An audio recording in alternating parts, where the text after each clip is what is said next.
This conference will now be recorded. Start the board meeting. Just before we get started, we anticipate that the people that are doing the roofing, Pioneer Roofing, will be coming here to speak to the board. Phoenix. Phoenix, thank you. Pioneer Roofing's the old guy. You know, I'm having a senior moment. So Phoenix Roofing gentlemen will be here to address the board regarding the current process. So when they get here, we'll be adjusting our agenda for them to come and speak to us, okay? So with that, we'll call the meeting to order. Can I ask everyone to stand for the Pledge of Allegiance?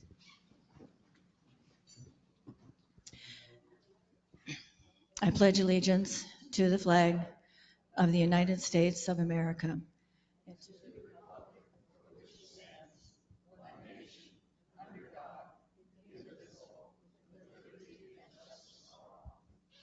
Thank you. Okay.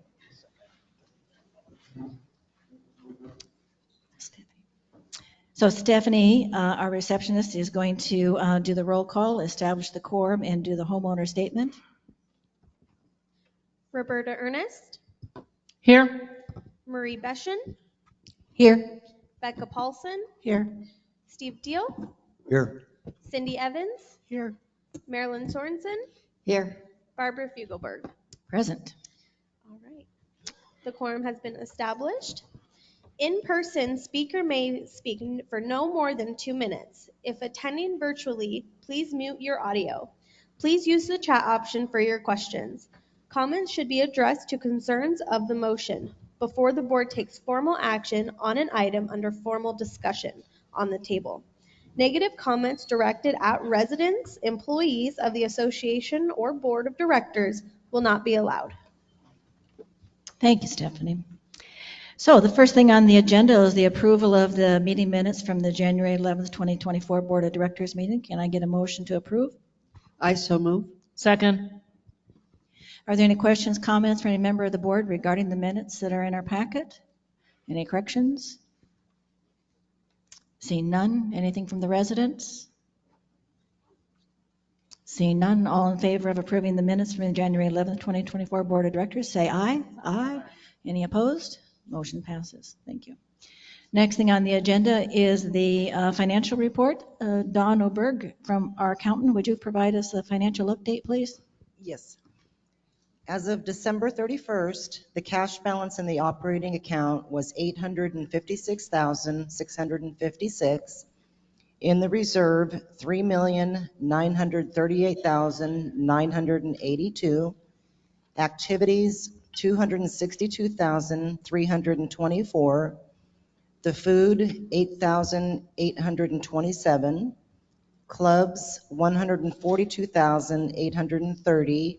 And the asset improvement, $983,975.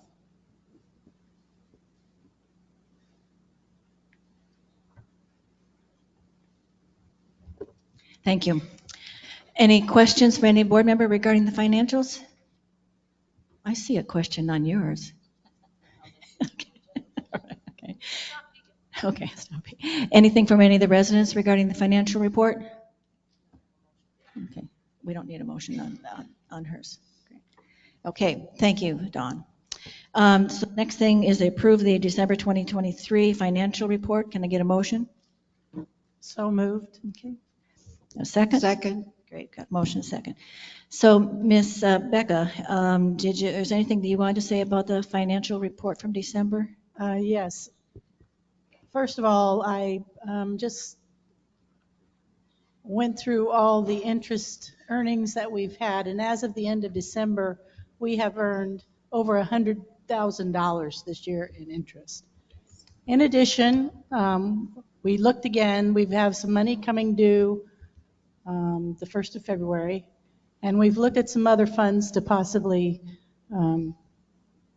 invest in some CDs, one of which is activities. We're going to take activities excess cash and put them in a CD, or we have now put them in a CD for the next, I think it's 6 months. 6 months. And we will be looking at other areas that we might do that for a period of time. Some of our cash flows are up, say in the fall, and then they go down later in the year, like summer. Um, we started to look at activities. There is still room to invest some of their money, but we will be continuing to do that in the future. Thank you. That's a lot of extra money. Just within the recent few years, we had 95% of our funds were in cash and only 5% were I know bearing 2 years ago, we only made $12,000. Great, good, thank you. Any questions, comments from any member of the board regarding the financials of December?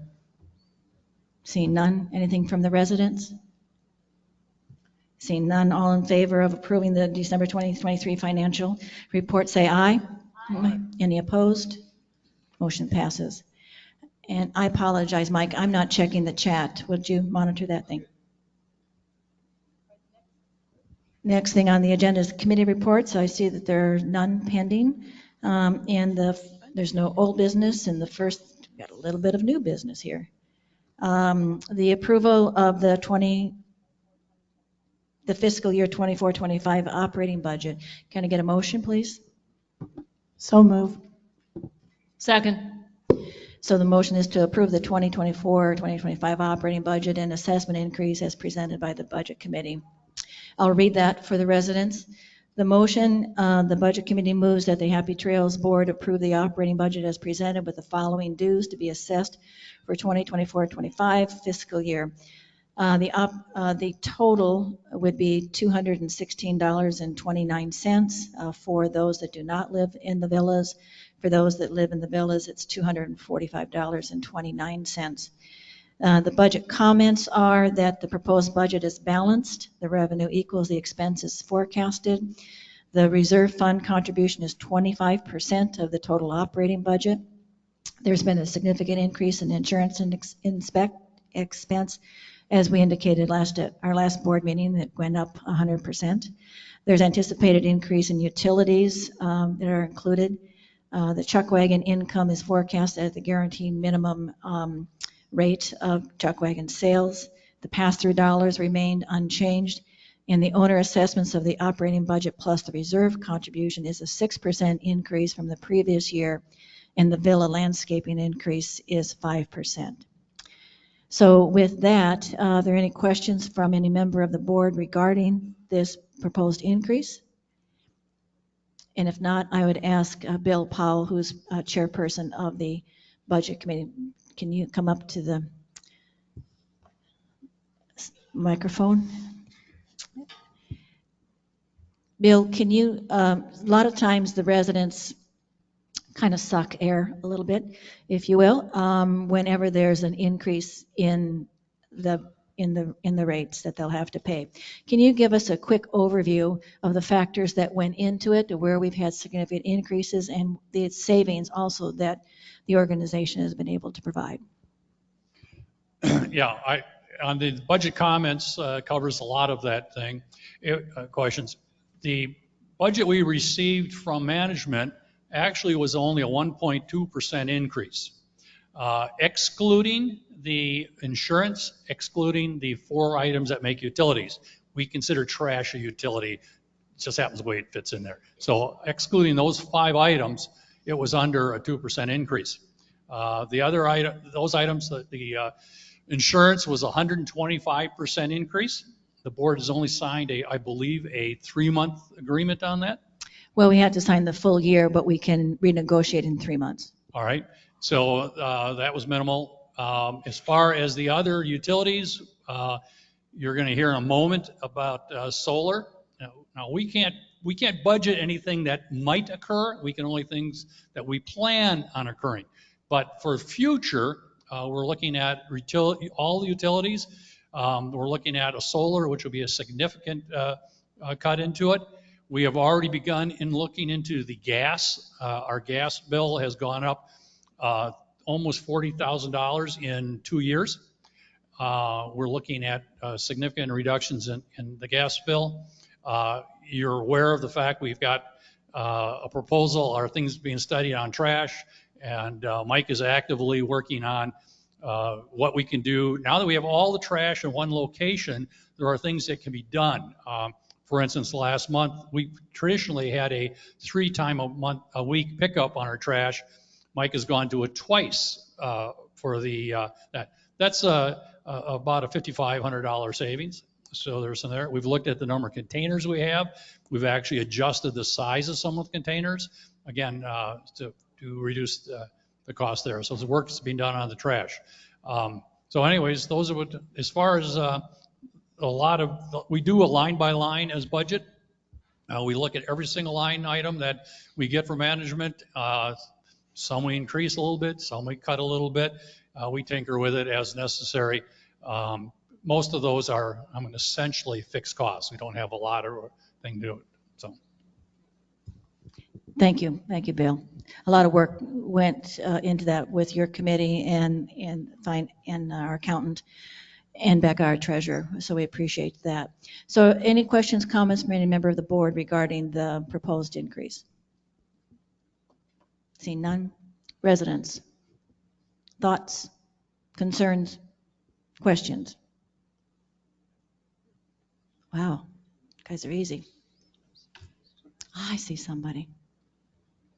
And she knows to state her name and lot number. Yes, I will. Sharon O'Leary, lot 602. So this is just a logical question. If we have as much money as Dawn pointed out, and it's certainly significantly up than it has been in the past few years, and we're making great strides in interest increases, is there a possibility that this year we wouldn't have a dues increase? And since the budget is balanced, and maybe wait until next year to do an increase? Is an increase absolutely a necessity? Bill, do you want to speak to that? What I will state is that it looks like we have a lot of money, and that we've got, let me get to the right page here, almost $4 million in our reserve account. We need to remember that we are underfunded in that. And if we look at all of the items that are in our reserve, everything, infrastructure, pool-wise, every facility that we have, the cost to replace that is over $9 million. And we've got just $4 million in there. So our reserve percentage is just around, I'll round it to 40%. We really should be at about 70%. If we were a condominium and we were, as homeowners, trying to get a loan for the condominium, we'd be turned down flat because our reserves are significantly under 70%. So the focus that this board and other boards are working on is trying to continue to build that reserve amount up so that we're a good financial risk. There are many more residents now having to get loans for their property than they were before. If we fall below, is it 30%, Becca? Other organizations feel that we could potentially go bankrupt. And we know that the expenses for the repair and maintenance and replacement of all the items in the reserve study are truly significant more than the reserve study states. So the reserve study might state, I'm just going to throw out a number, that to replace the asphalt for a certain section is $500, but in fact it comes at $650. So what we're trying to do is play catch up.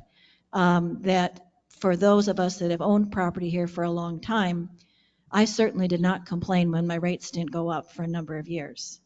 And that occurred because previous boards were not given the education that we've been provided on the importance of having an adequate reserve fund.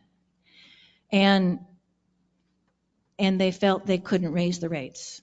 Since I've been on the board, good or bad, you have had an increase of 6% since. And I know you don't like it, but I also feel very confident in our budget committee and our board members and our accountant that it's the right thing to do for the financial viability of our community. We believe in the future that those numbers could possibly come down. Can I get a little nods of head on possibly? But we really need, and we're talking about having a proposal of how we can structure it, get a plan in place that we can increase the reserve to, say, 50% in X number of years, and how to get there. So we're working on that right now. So to say that this year, could we have it less than that? It would mean we probably would not be able to fund many of the projects that we know that we need to get funded. The good news too, that I'll point out that the budget committee, with Becca really encouraging this, last year we went, instead of 20% of your monthly association dues going into the reserve account, we've changed that to 25% to help build that fund up. So. What I'd comment on as far as the interest rate idea is the operating budget is funded by operating income. The reserve fund is a separate fund off outside. So we balance the expenses of the operating money with the income that we can put in that. That's what's balanced. The reserve is a separate item off to the side. It's part of the 6% by CCNR, but basically operating expenses are funded by income, which is mostly dues. I'd like to add just, You have to come to the mic. How much money are we putting in reserves? The board has requested 25% of what the operating budget would be. Operating plus, I should put it this way, operating plus reserves, that number is 25% of that is that.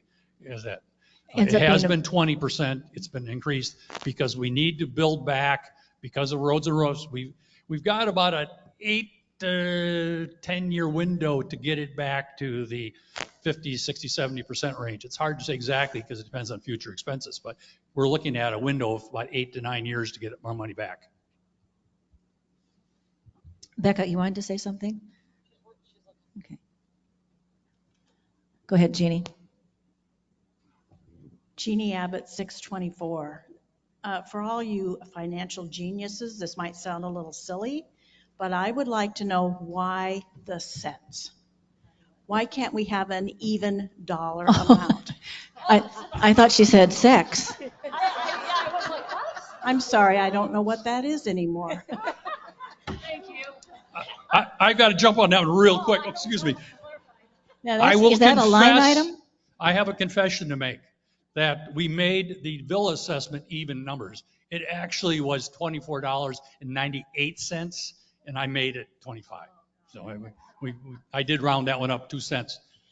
That's a perfectly good thing. I mean, I often thought that same question, but we do it to get as accurate as we can be. It's just been a tradition to be accurate. So. I did want to make one comment, just maybe to put it in a little better perspective.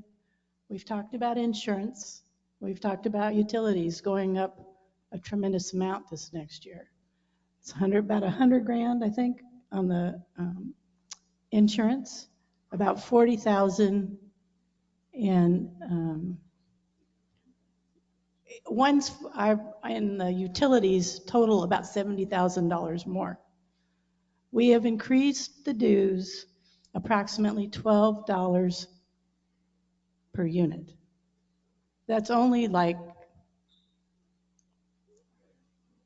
$42,000. We have made cuts in the operating budget, but we can't cut utilities or insurance. It is what it is. So I just want to put a little more perspective on, we are trying as hard as we can to keep the budget or your dues at a reasonable level. Any other questions, comments from the residents? This would be effective May 1st with your May 1st assessment. And Dawn will be sending out information related to that. And though back to the sex question or sense question, sometimes some of the residents don't inform their bank if they're not automatic withdrawal, or the term that I get incorrect. And so then what we see is that you owe us like the cents. And so then we have to pay you a fine for that, or a late fee, if you will. So just for those that, and Don will give you information related to your own account on making sure that the exact amount comes out with that. With anything from the chat, Mike? Okay, with that, call for the motion on the table. I'm flipping to it. Yeah. I just want to get the motion. Motion on the table is to approve the 2024-2025 operating budget and assessment increase of 6% as presented by the Budget Committee. Can I do a roll call vote, please? Roberta Ernest, Yes. Marie Beschen, Yes. Becca Paulson, Yes. Steve Deal, Yes. Cindy Evans, Yes. Marilyn Sorensen, Yes. and Barbara Yes. Fugelberg. Very good. Thank you. I see we have some gentlemen callers here. Mike, would you like to introduce them? Yes, so Phoenix Roofing is joining us today just to give us a little overview of what's going on. We've had a couple hiccups, and I wanted them to be able to address the board, and even more so, they really wanted to be here today to address the board. They have a passion behind really providing good service. I do feel strongly that Phoenix Roofing has really tried to get what we need done. They've been on our property throughout all of these rainstorms that have been so much fun. So, you know, we just really want to get a good understanding of where we're at today. And I'm going to turn it over to the owner and operator of Phoenix Roofing now. Do you want to have him come up to the podium here? Absolutely. We don't have it electrified, so he'll be safe. I brought some cards.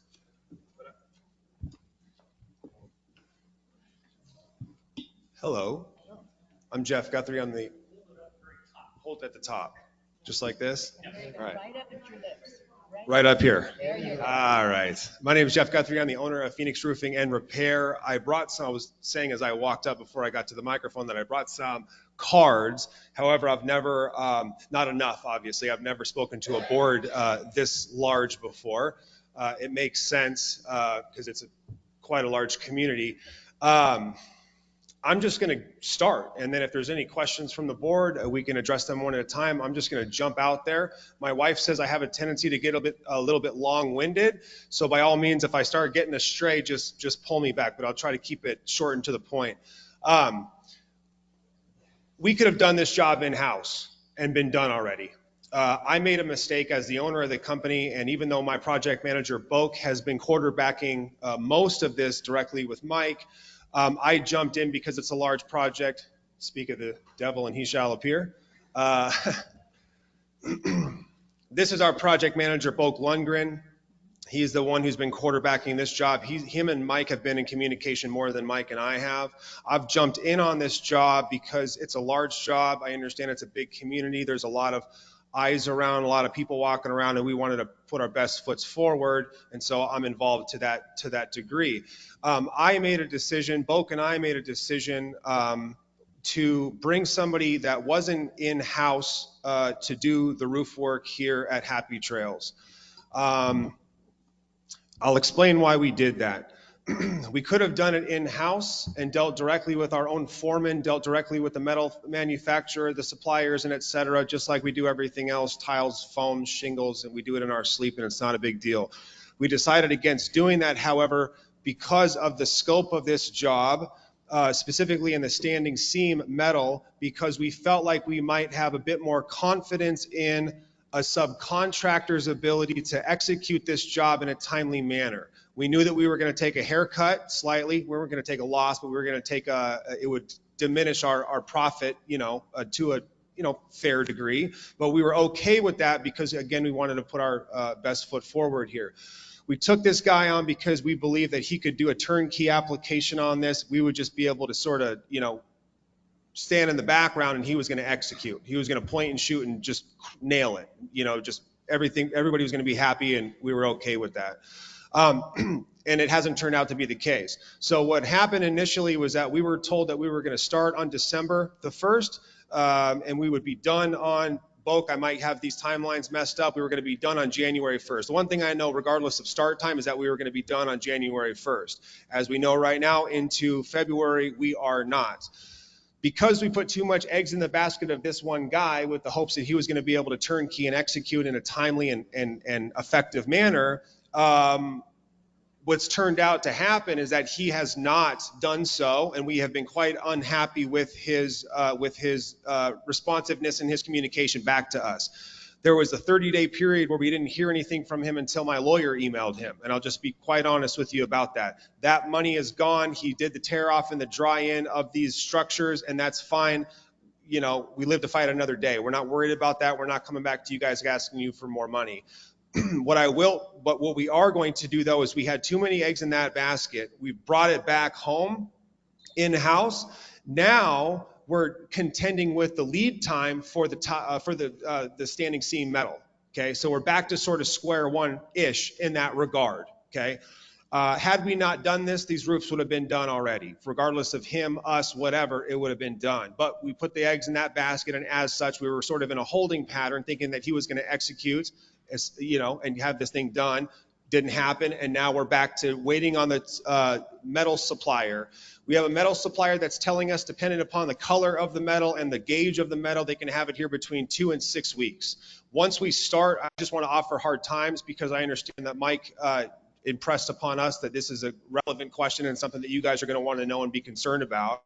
Our belief is that if we can have, all we need is a month to get the job done. We have 4 weeks. The lead time right now, even with the heaviest, depending again on the gauge and the color of the standing seam, it could be 2 to 6 weeks. Let's just assume for conversation it's 6 weeks. 6 weeks plus 4 weeks equals we're done. And that's where we're at today. I'm going to take my wife's advice and not get too abstract or talk too much. So I'm going to shut up and let you guys ask me any questions that you might have, so I can give you a chance to air that out. Thank you. We appreciate your coming here. We appreciate your open honesty and taking ownership of the issue. As you know, because you've been dealing with Mike, we've had issues with our prior roofing contractor in the community, but a lot of issues related to COVID. We still blame COVID on lots of different things that go on, which we know we shouldn't. And we're really looking for a vendor that we can have confidence in, that when we sign a contract with them, that it's going to be completed in the guidelines that we've established. So we really appreciate that you're here and your honesty. So with that, I'm going to ask any of the board members what questions specifically you have for Jeff and his company. Steve, do you have anything? Well, we're talking basically about the metal roof, but we also have you guys in line to do a flat roof for us. And is there any delay relative to the flat roof? There's no delay whatsoever, to be quite honest with you.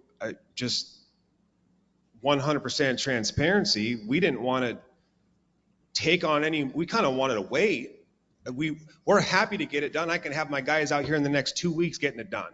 It's a 3-day job, maybe. I can probably schedule it. Give me 10 to 14 days and it's on the calendar and it's done.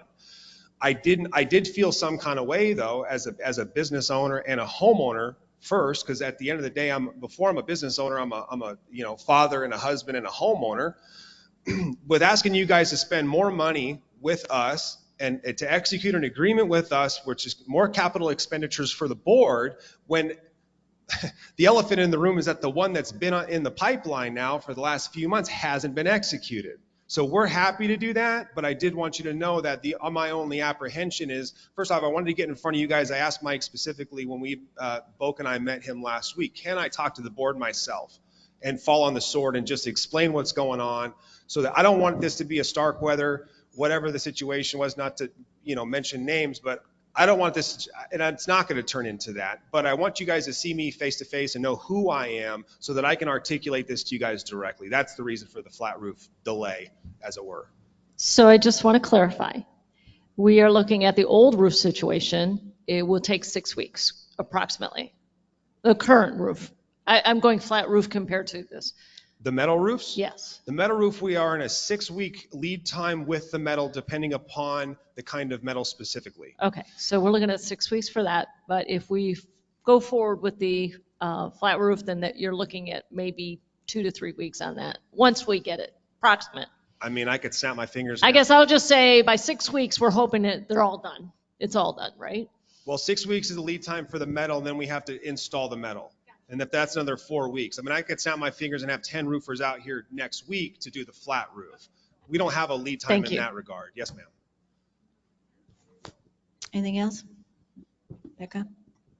When will you know whether or not you can get the metal sooner? I mean, are we just in a holding pattern, or will you be able to tell us in the next week, 2 weeks, the metal's available, we're getting it, you can get it done? I should know, I was hoping to know by the end of this week. They asked me about this time last week for a 5 to 7 day lead time to put all the numbers together. And it wasn't just numbers in terms of cost, it was numbers in terms of the precise coil lengths, right? The panel lengths and the trim lengths and everything else. So I'm hoping that I get an email by the time I leave here today, tomorrow, this weekend, or at latest this time next week in that regard. And then we would know for sure, we would have a final date, so to speak. 100%. If it's delivered, say in 4 weeks, then in another 4 weeks, it'll be done. That's Is that right. correct? Thank you. Is there any damage that's occurring to the roofs right now with just the paper on it? That would be additional expenses, the fact that it's rained a bit here? Additional expenses, no. Are there some leaks around some penetrations in the roofs that we're sort of solving in real time as they unfold and occur? Yes. In terms of the extent of the damage, interior or otherwise, certainly there's no damage on the roof side. If there's a little bit of spotting or bubbling on paint as it comes to, we haven't heard about that from Mike. So as yet, that hasn't seemed to be a problem. But my guys are on their way out here right now. There's another couple of them. They're here right now. So we'll just keep doing that. To my knowledge, there's been no additional, capital expenditure type damages relative to the metal being off and it just being dried in with paper. Go ahead, Steve. I'd just like to comment that in my 25 years of school administration, and I don't know how many roofs and 5 buildings, I've never had a contractor that wanted to meet with the board. And I've never had a contractor that was as forthright as you've been. And so I guess from my personal experience with building construction and roof, I appreciate the fact that you guys are here. And I thank you for coming. Yes, thank you very much. Yeah, appreciate that. So I appreciate you guys having us. Sorry to cut you off, Barbara. that's fine. We will not be opening it up to questions and comments from the residents because there's not a motion on the table to speak to. Is there anything else from any of the board members? Mike? No, because there's not a motion on the table. Okay. You can ask Mike questions. Okay. Okay. Okay. John Hamilton, lot 294. Mike, did you offer the roofers money up front to buy the product and then you pay the second half once the job is done? Correct. Okay, that's normal the way you do it, and I did it on my house. So my question is, if you gave them the money up front to buy the product, why didn't they order it? Why isn't it here? Why did we wait that long to get the product if they paid up front? That's the reason that they're here, to give us an explanation. And they had a third-party vendor that they used to do that, and that person did not follow through on their commitment. Okay. Okay. Did they check on them every other Yeah, day? they are. I mean, And that's why they're here. They're in essence doing a mea culpa to us. So, right. okay. Well, I don't. So there's not a motion on the table.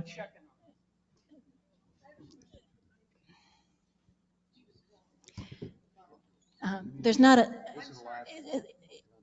this is just a conversation between the vendor and us. This is a conversation for Mike, Okay. and I'd like it to be I'd like it to be public. If the original quote and bid that was taken from this company, if the original quote and bid taken from this company was taken because they had a good price, was it known then that their company was too small to do the job and that they had the option of subcontracting out? That is not good. All of the vendors that we select have subcontractors. Even our asphalt vendor, the person that we sign the contract with, has a list of subcontractors. And there's the expectation that there are certain portions of the work that they could potentially be contracting out based on a various scenario that they have. They may have some good workers who maybe need to have open heart surgery and they needed to get a different source for it.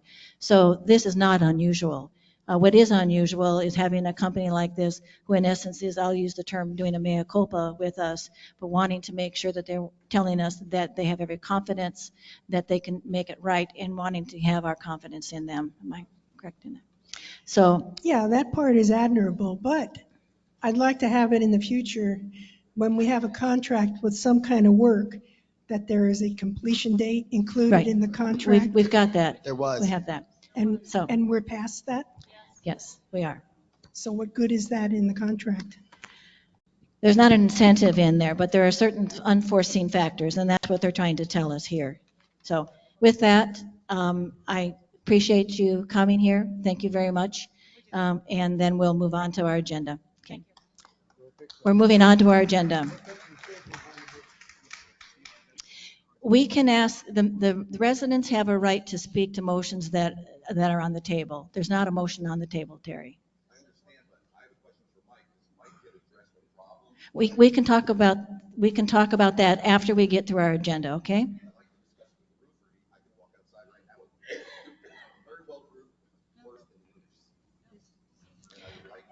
We're going to move on with our agenda. Okay.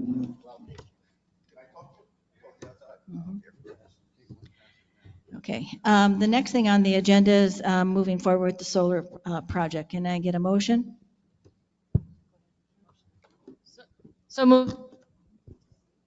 I'll second. The motion is to approve the building grounds and maintenance request to move forward with additional discussions with Watt Hub Renewables regarding the commercial solar proposal and solar power purchase agreement. Steve, would you like to speak to this? Yes. These people came to BGM a couple of months ago after we had contacted them relative to solar power. And they have a proposal that we can't go forward with until the board approves that we vet them and do the other things that are required.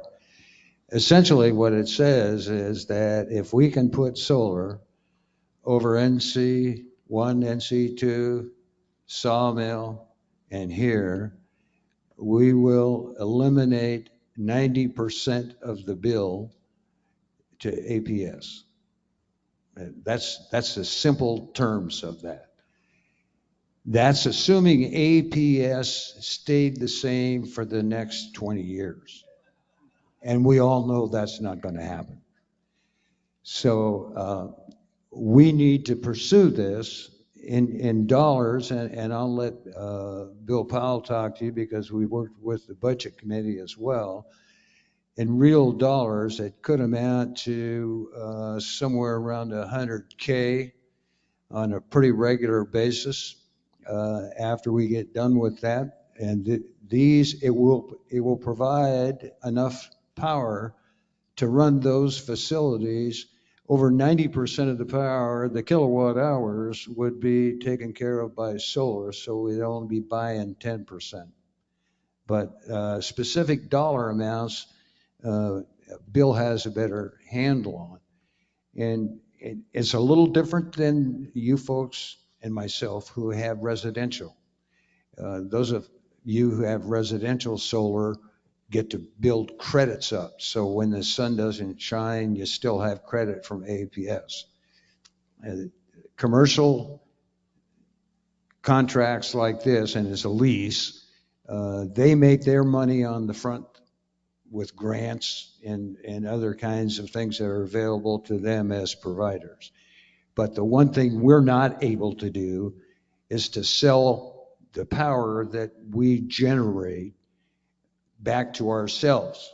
We have to give it to APS. But that's the downside.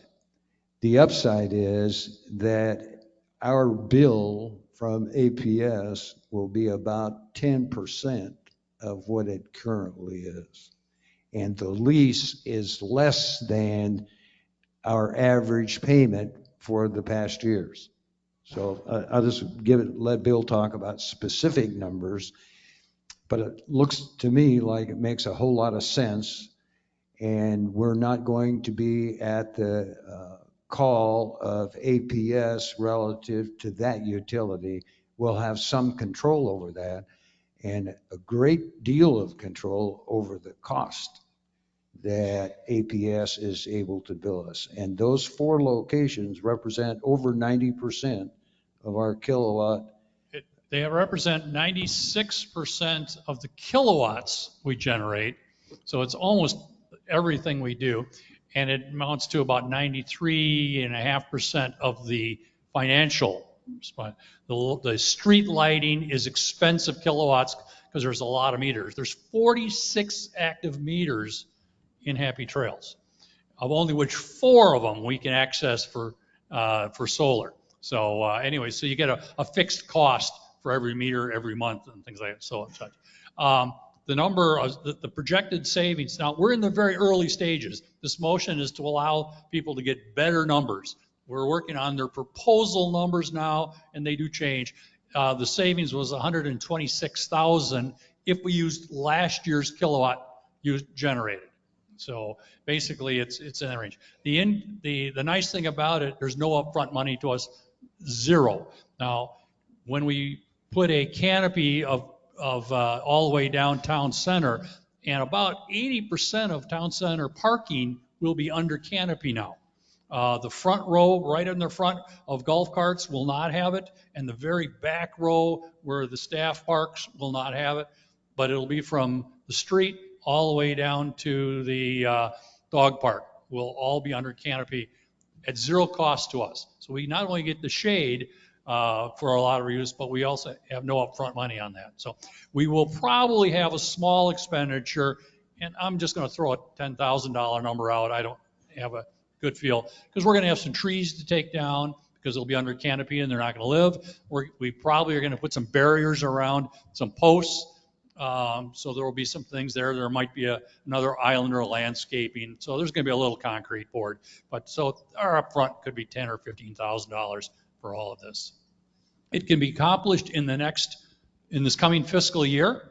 So I just said one of the things we're trying to control is utilities.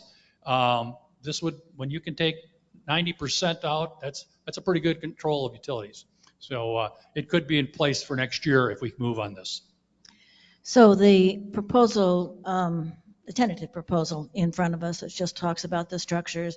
It's over the town center and the parking lots out here, like, as you just described, NC2, NC1, Cascades, once we put a new roof on Cascades. No, Cascades is not part of it. Cascades is not part of it, okay. And then the sawmill. Right. NC1, NC2, town center, and sawmill. Sawmill. And people would say, well, why do we take the sawmill? Sawmill right now, it costs us over $1,000 on average per month for the electricity for that. So if we could put solar out there, that's a good savings. A little less than that, $7,700 last year. 700. So I round up a little bit. So okay. A lot. A lot. Okay. But sawmill is the number 4 user yes. in the resort. That's why it's included in the proposal. It's the number 4. There, Cascades is up there, but they will not put solar on a facility that doesn't have a new roof. And Cascades is not scheduled for a new roof for the time being. So that's one of the reasons it's not Cascades. There is no roof area to be put on over by Villas, so we can't do anything over there. So anyways, we have to find places that have roofs and that they're new roofs. Sawmill was replaced with insurance within the last 5 years. So that'll be done. So the other thing, let me add one other thing that is Steve mentioned that we can't sell it back.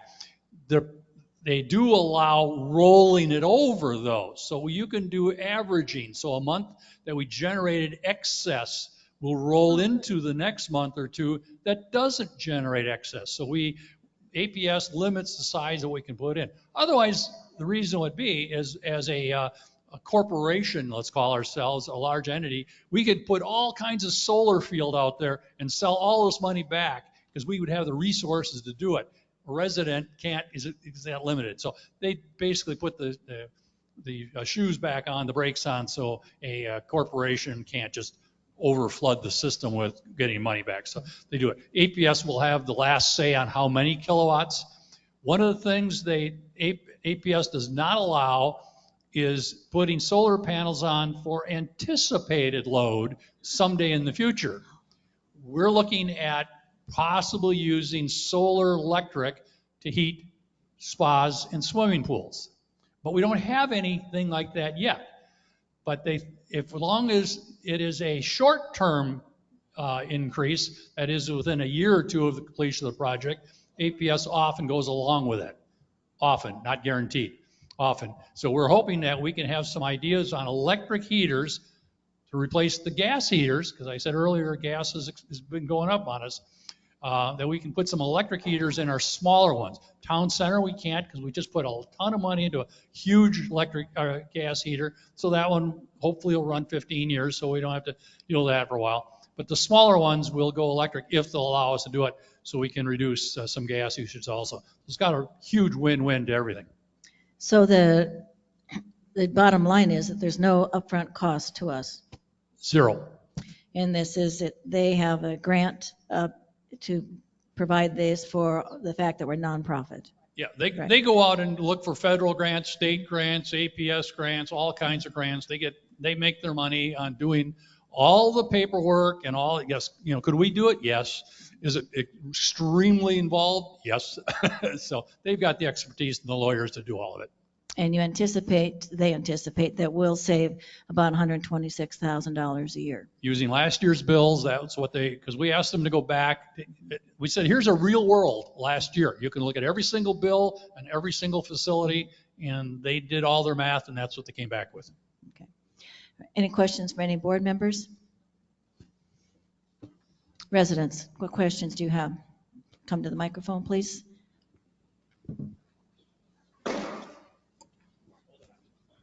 Will McNamee, lot 1674. First off, I'd like to thank the Budget Committee for what they've done to do this research on this. Okay, you did a great job. Thank you. I don't have anything in the storage area over there, but I have a question to ask, and that is, have you considered using the storage area where RVs are stored to put a petition over top of that? There's a question about whether they would put storage, RV storage. I guess I'll just stay up here. No, they only can connect to where there's an existing meter. There's no meter, there's no electric up there, there's nothing to connect it to. And that would be the clause that does, since it doesn't consume anything, you'd be building capacity just to sell back. So. Sorry, one more. I just want to commend the board, Barbara, you in particular, for all the work y'all have done throughout this previous years to get this things up and going. Thank you. Debbie. Debbie Cheek, Lot 219. I only have two questions. The first one is, once the roofs, like in the parking lot, are built, whose responsibility is it to maintain the structures? Maintenance is done by the leaseor, the people who put it up. They're responsible. So they're for responsible for yes. maintaining it if something goes. Okay. Now, they wouldn't be responsible if I got 3 ways to Sunday and got in my truck and banged a post and bent it. The resort would have to take care of that. But all of the things relative to the solar and the production as they have estimated, all of those, replacing a panel that gets broke, all of those are responsibility of the leaseor. Including any damage by pigeons and whatnot? Any place that we have on a roof will have, I'm going to call it, for lack of a better term, pigeon wire placed around it so that we don't provide nesting opportunities, et cetera, for pigeons.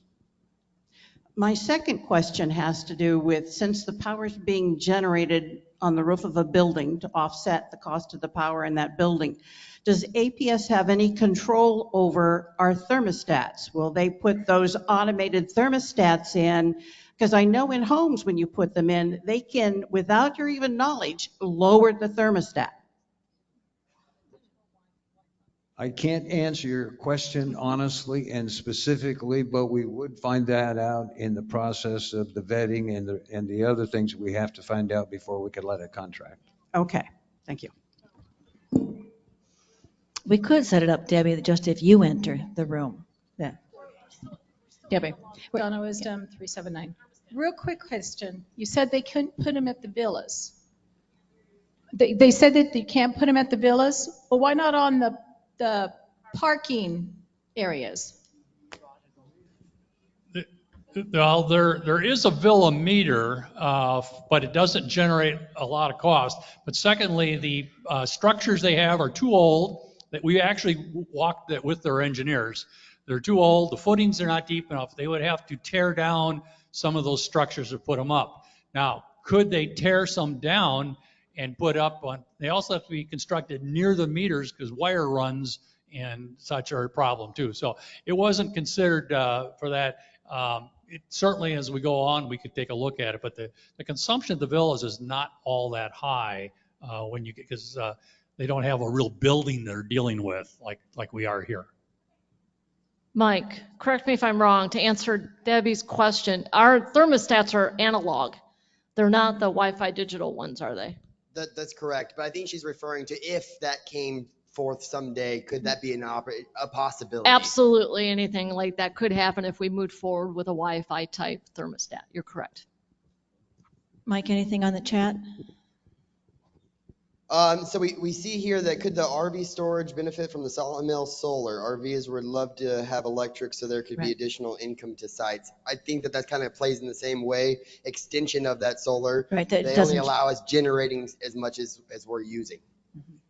I think that is, as the proposal, the motion on the table, in essence, is to consider moving forward with this. And so that could be a question that you bring to the company to really get clarification on what we might need to do in order to have that, or if it's completely out. Yeah. Marilyn? Marilyn Klein, 392.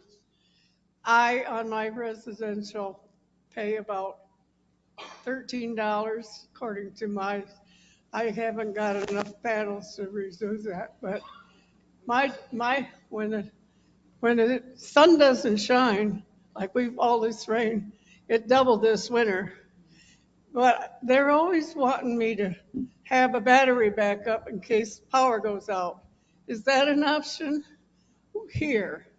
Because if power goes out, does it include storage batteries? Probably don't. No, it does not include storage. The amount of storage battery, you'd have to give up the ballroom for a storage battery. It would be huge, so much. Let me just address the couple of comments about additional buildings, villas and so on. We have not included the Cascades with it, and we haven't included a potential maintenance shop and things like that. So there is room down the road for another project if we're happy to look at another things. They like to do them in groups of larger projects because when they do write a grant, they want to write one grant for a lot. They don't want to write 6 little grants. They want to write one bigger grant. But should this be happy, should things be going on, and as we finish Cascades, as we would someday build maintenance facility and what others, it can be added as another group and say, let's go with another group. Steve? Thank you. I realize the motion is just for... Steve, your name and lot number. Oh, sorry. I apologize. We know you've been Steve away. Farthing, lot 530. I've worked on a project like this for this facility 5 years ago, and it was turned down. My question is, at that time, we were looking at to purchase, and I recognize this is to lease, and that's why it's a really good front-end deal for us. My question is, following through with a lot of these projects, even though this is just vetting, I'm sure you've already talked about it, the warranty work on the panels and the inverter, and what happens at the end of that time? Okay. So I tag onto that, Steve, if you let me. With that, how many calls do we have to make? Some of the people who've put solar and their residents here, if the inverter goes out, they've got to call one number, but if it's a panel calls out, they got another, and it's fingers crossing each other that it's the other person's problem. Would we have a guarantee in the process? Would we have a guarantee we only got to call one number if there's an issue? We don't have a number to call. It's 100% their responsibility. They have monitoring equipment, and it's all their facility. It's not one that you bought or you're using. They have assured us it's 100% theirs. They do full monitoring. They will isolate individual panels that need to be replaced and replace them. They have a guarantee for the minimal amount they'll generate. So as panels age and as panels, they will be, now they can't deal with the sunshine. That's but as far as efficiency, but yeah, they take care of it all. We are out of the picture. All we do is benefit from the power generated. Good, yeah. And with owning it, purchasing it versus leasing, they'll get the tax benefits from it. Right, and for us, it really wouldn't make that much difference since we're nonprofit for our taxes. So, yep. So a call for the vote. The motion on to consider, let me run up here, approve the BG&M's request to move forward with additional discussions from Watt Hub Renewables regarding the commercial solar proposal and solar purchase agreement. All in favor say aye. Aye. Any opposed? Nay. Okay. So timeline on that. When do you anticipate that something would come forward as a start date? Hopefully before we all go our separate ways in a couple of months. Well, I'm 12 days, but we will, now that we have permission, BGM will go back to Watt Hub and ask for all of the answers to the questions that have been asked today. Great. Thank you very much. And thank you for bringing that forward. Many of us, particularly Steve, as you say, you've had that proposal in mind for a long time. I bet it feels good that we're finally following through on your suggestion. I'm just scrolling here to the next motion. Right.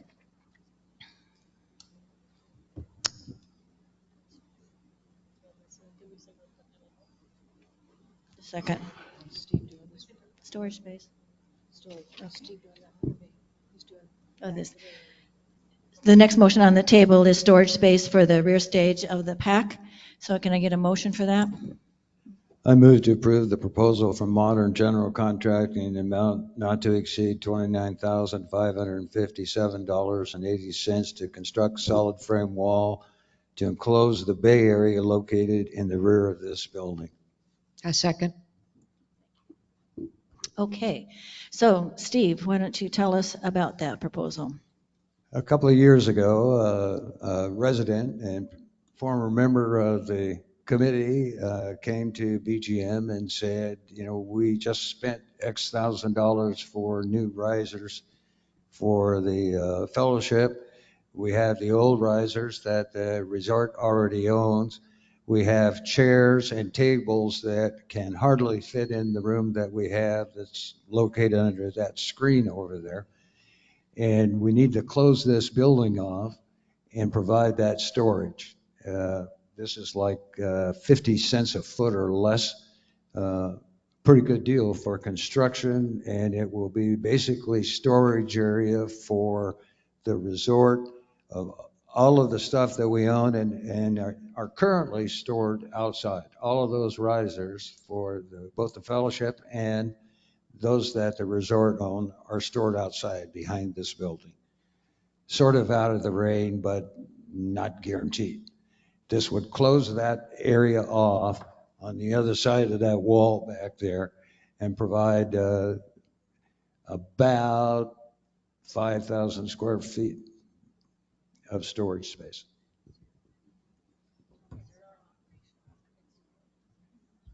Would this be a reserve item or out of operations?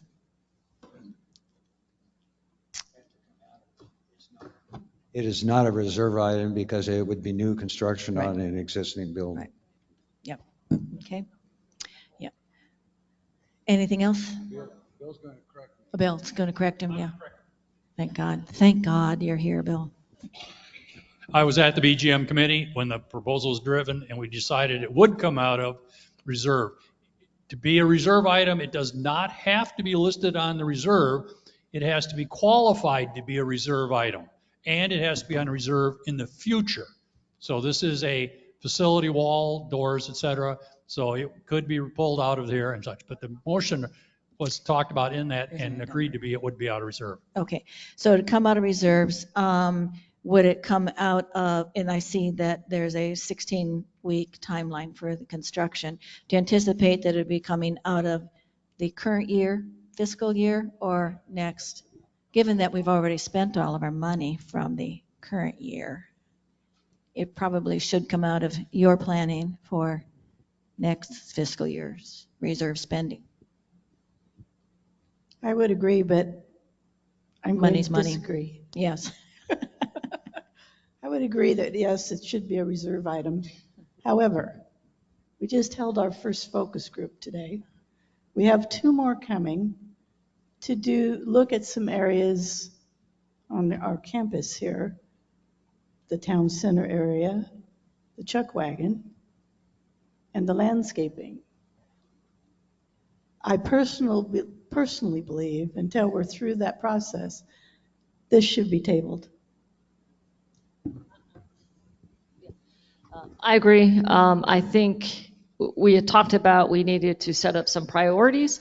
So I would also recommend that we table it because we have some other things that are coming up due as well. I'm not saying this is not important. I think it's important. I just think we need to table it for the time. I do want to add, we do have the last portion of our roads to do as well this next fiscal year.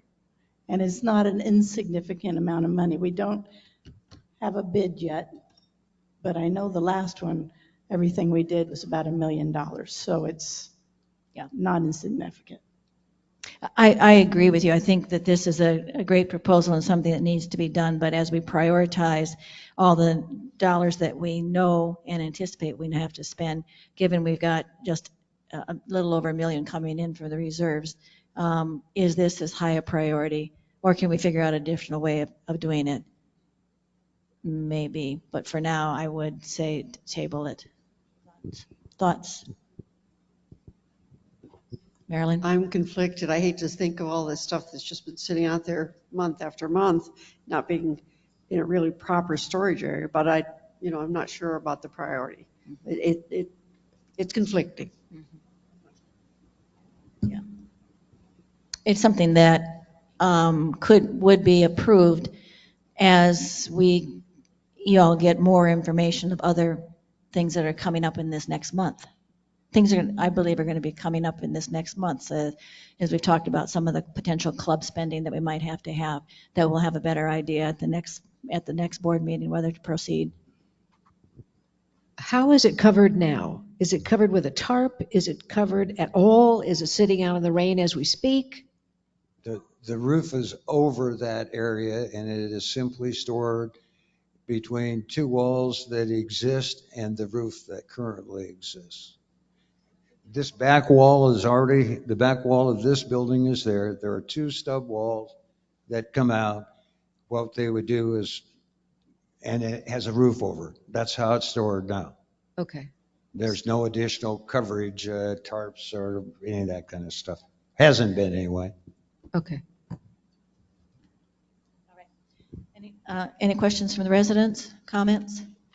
Mike?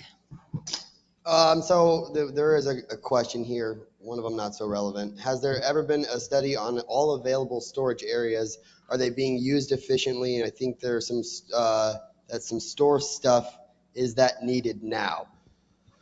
And in regards to that analysis is that we've got a lot of stuff. We've got a lot of stuff, and clubs, as they grow more and more, all the clubs are asking for more space for their stuff. And that's been the challenge. And that's why I think that in my discussion, I will abstain from this because it'd be nice to have eventually, but I completely understand the direction of the association, understanding our financial position moving into this next fiscal year and getting a lot of our big ticket items done, especially not knowing exactly where our asphalt is right now. So it's something that could benefit the community tremendously, but understanding the dollars are still dollars, and we have to be careful. Yeah. Any questions from the residents?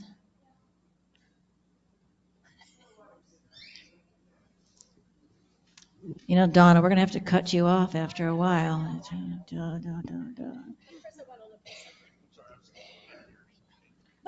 Okay, can I ask, if the risers are out there, why can't they be brought in here? I mean, they get drugged in I don't know how big they are, but I'm just asking out of They're huge. curiosity. They're huge. It takes a lot of manpower. It So does. you can't, okay, And the BG&M committee has looked into the options. okay. Donna, that area is used in the mornings for yoga, during theater practice and stuff. You've got, for months, you've got theater back there. That area is used a lot. That's a good question, but Donna, it is my space when I'm responsible for the men's dressing room during the theater. So, they're given the amount, it's less than $30,000, and we know we have other competing things. It is just $30,000 that potentially we could cough up from asset improvement. You didn't hear me say that. So I'd like to go ahead with this motion and call for a roll call vote, please. So the motion on the table is to approve the proposal for modern general contracting for an amount not to exceed $29,557.80 to consolidate, consolidate a wall to enclose the bay area located in the PAC. So roll call vote, please. All right, Marie Beschen.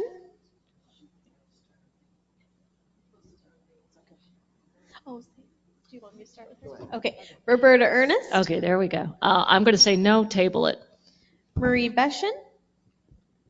Yes. Becca Paulson. No. Steve Deal. Yes. Cindy Evans. No. Marilyn Sorensen. Yes. Barbara Fugelberg. Yes. Motion passes. We'll find the money. If it was 129,000, I might. No. Okay. All right. The next thing on the agenda is the resurfacing of the pickleball courts. Can I get a motion, please? In case all these people wonder Tennis why I courts, make thank the you. motions, it's because I'm on the BGM committee and it all gets to the BGM committee first. I don't particularly like doing this, but I do it. I move to approve the proposal from General Acrylics in the amount of $31,225 for the resurfacing of the tennis courts to be paid out of reserve item 1611. Can I get a second? Second. Great. So we had this proposal last year about this time, and it was voted down. And the need for the resurfacing of the tennis court still needs to be done. So the bid last year, I recall, was maybe 30,000 versus the 31,000, just stuff in the noise. So this would be for the 4 tennis courts here at the town center. Any questions, comments from any member of the board? Residents? Tennis people?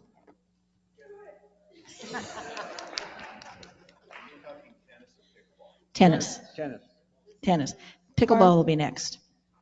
Just for clarification, Barb, this is a 24, 25 reserve item? It'd come out of the 2024 reserve account, yes. Yes. Thank you for that. That's a good point. So seeing none, the motion on the table is to approve the proposal from General Acrylics in the amount of $31,225 for the resurfacing of the tennis courts to be paid out of reserve item 1611. Roll call vote, please. Roberta Ernest. Yes. Marie Beschen. Becca Paulson. Yes. Steve Deal, Yes. Cindy Evans, Yes. Marilyn Sorensen, Yes. Barbara Fugelberg. Yes, motion passes. Thank you. Well, we've made some people happy. That's good. That's good. All right, the next thing on the agenda is a motion related to the pickleball courts. Can I get a motion, please? I move to approve the proposal from Pacific Tennis Courts in the amount of $16,000 to resurface the existing 4 pickleball courts located in Town Center to be paid out of reserve item 1620. Second. Excellent. So just a reminder is that we've resurfaced the pickleball courts over at Cascade, but we have not resurfaced the pickleball courts here at Town Center. In just a question, is this the same company that would be doing it who did the ones at Cascades? Correct. Okay, all right. And we were comfortable and confident in their ability to get it done and get it done timely? Yes. Okay. And would the color coding match what's at the Cascades? That is correct. Okay, all right.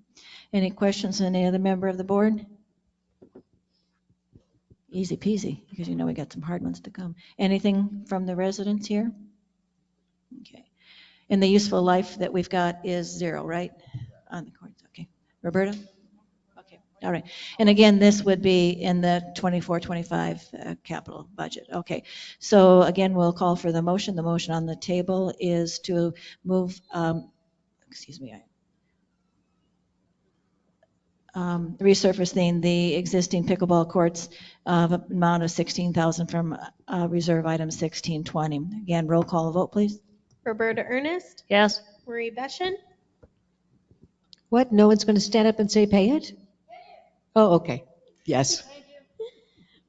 Becca Paulson, Yes. Steve Deal, Yes. Cindy Evans, Yes. Marilyn Sorensen, Yes. Barbara Fugelberg. Yes. And for those that don't know, I usually call for a roll call vote if there's money involved. Okay. Next thing on the agenda is completion of the unfinished roof over the chuck wagon.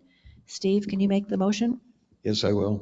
I move to approve the proposal from Phoenix Roofing in the amount of $35,000 to complete the unfinished roof over the chuck wagon to be paid out of reserve item 1304. Second.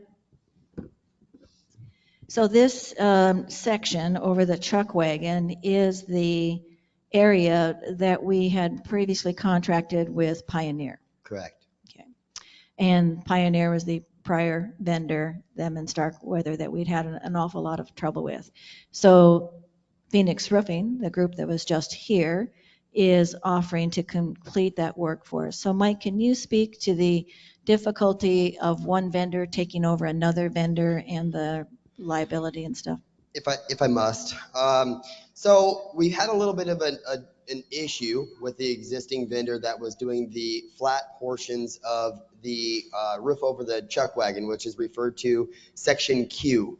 If you recall, beginning of this season, we sat down and said, we've got to do something. We've got to a crossroads, and they've been on this roof for almost 2 years. So at that time, we ended our contract with Pioneer Roofing. And we went to look for additional companies. At that time, we had already worked with Phoenix Roofing and Repair in regards to this portion of the town center. So of course, we asked them, give us your opinion on this roof. Check this out for us. Give us your professional input. And their professional input was not that the roof was done poorly. However, all of the internals of the manufacturing and whatnot of the material has expired at this point in time. So warranty-based wise, they'll walk in and say the paper that's exposed has been exposed beyond 180 days. So I can't warranty the paper that was exposed prior to that installation. Same goes for the material, the roll-on material that they use. It's a rolled roofing, and they call it C-plast is what the design is. It's a cold joint roofing, and that material at this point in time cannot be used. So that's where we're at. I mean, I understand that we're not happy with Pioneer Roofing. The good news in this is that there is the initial funds that were approved for that portion of the flat roof from Pioneer Roofing. There's $41,000 sitting in that account right now. This is not in excess of that initial approval. This is just to complete that portion. What they would do, Phoenix Roofing would then have to remove the existing roofing that was applied by Pioneer Roofing and apply a membrane coating. That would be a foam portion of that roof.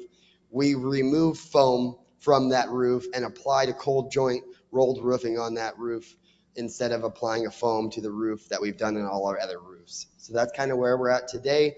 Long story short, we got in a bad spot with Pioneer Roofing. Now we got to get out of it. The chuck wagon is having leaks. It's an issue right now. There is urgency behind it. So that's kind of where we're at. I know we started this conversation with Phoenix Roofing on the table for the metal portion. So that complicates things a little bit. Intro into Steve's question to Pioneer or to Phoenix Roofing in regards to their relations of foam roof versus metal roof. Can they complete it in the time frame? And what we heard from Phoenix Roofing is that they could have somebody on that portion of the flat roof within 2 to 3 weeks. So the reason that we actually have a motion is because the dollars have already been allocated for this project, but with Pioneer. But now we're changing the vendor. We'll be going into a separate contract with them. And so it's just the board approving that we'd enter in a contract with a different vendor and that we would not be spending any additional money than was already allocated. That is correct. That reserve number 1304 is referring to that section of the roof. Okay, all right. Questions, comments from any member of the board? Okay. The question really is whether we have confidence in the company since we've had issues with them, but what we heard today. Okay, go ahead, Mike. At the very least, I think there could be some contingency on understanding where Phoenix Roofing is standing and in conjunction with maybe having them put something specifically in writing in regards to our current situation and our future situation. Okay, all right. Questions for member of the residents? Kathy? Kathleen Connor, lot 1312. My question would be, have we paid Pioneer to do the process that they have not done? We've only paid them for the work that was done. We've not paid them for the work that was So undone. we've paid them to leave paper on the roof. We've paid them to leave things sitting now that is no longer any good. Is there a recourse that we can go back and get money back? Yes, and we are working on it. Thank you very much. I would just mention that we've had that with other issues and the chances are slim and none in getting that back, but Mike and Darlene are working on that. Steve Farthing, lot 530. I held on the previous presentation from Phoenix, so I'm going to let the question out because it's a motion. Do we have a guarantee that this job isn't getting subcontracted? This portion, at this portion? point, I think that needs to be included. I would suggest that be included, that we don't go down that road again. I think that any further amendments that go forward with Phoenix Roofing, we really need to be specific in regards to what exactly is happening so that we as a community don't get burned moving forward. We did proceed with Phoenix Roofing and putting completion dates and having that language in there. But I think we can only behoove ourselves more to add more language as we can. So we can absolutely make those amendments as we proceed and moving into relations with Phoenix Roofing. Perfect. Because in the past, it was required for a contractor to state that he was going to subcontract the job. And I don't want to talk about the previous conversations, but I'm a little bit miffed that we weren't aware of or that happened on the previous raised seal metal. Thank you. Marty. Marty Whitman, lot 937. I haven't been here a lot of years, but time after time after time, it seems like on contracts, they're holding us hostage. Do we require a bid bond on everything that we bid? And do we require a performance bond? Mike, can you speak to the Historically, no. Are we proceeding in that direction? Yes. We've attempted it many times with them, but then none of them have been willing to put it in writing. Then don't give them the job.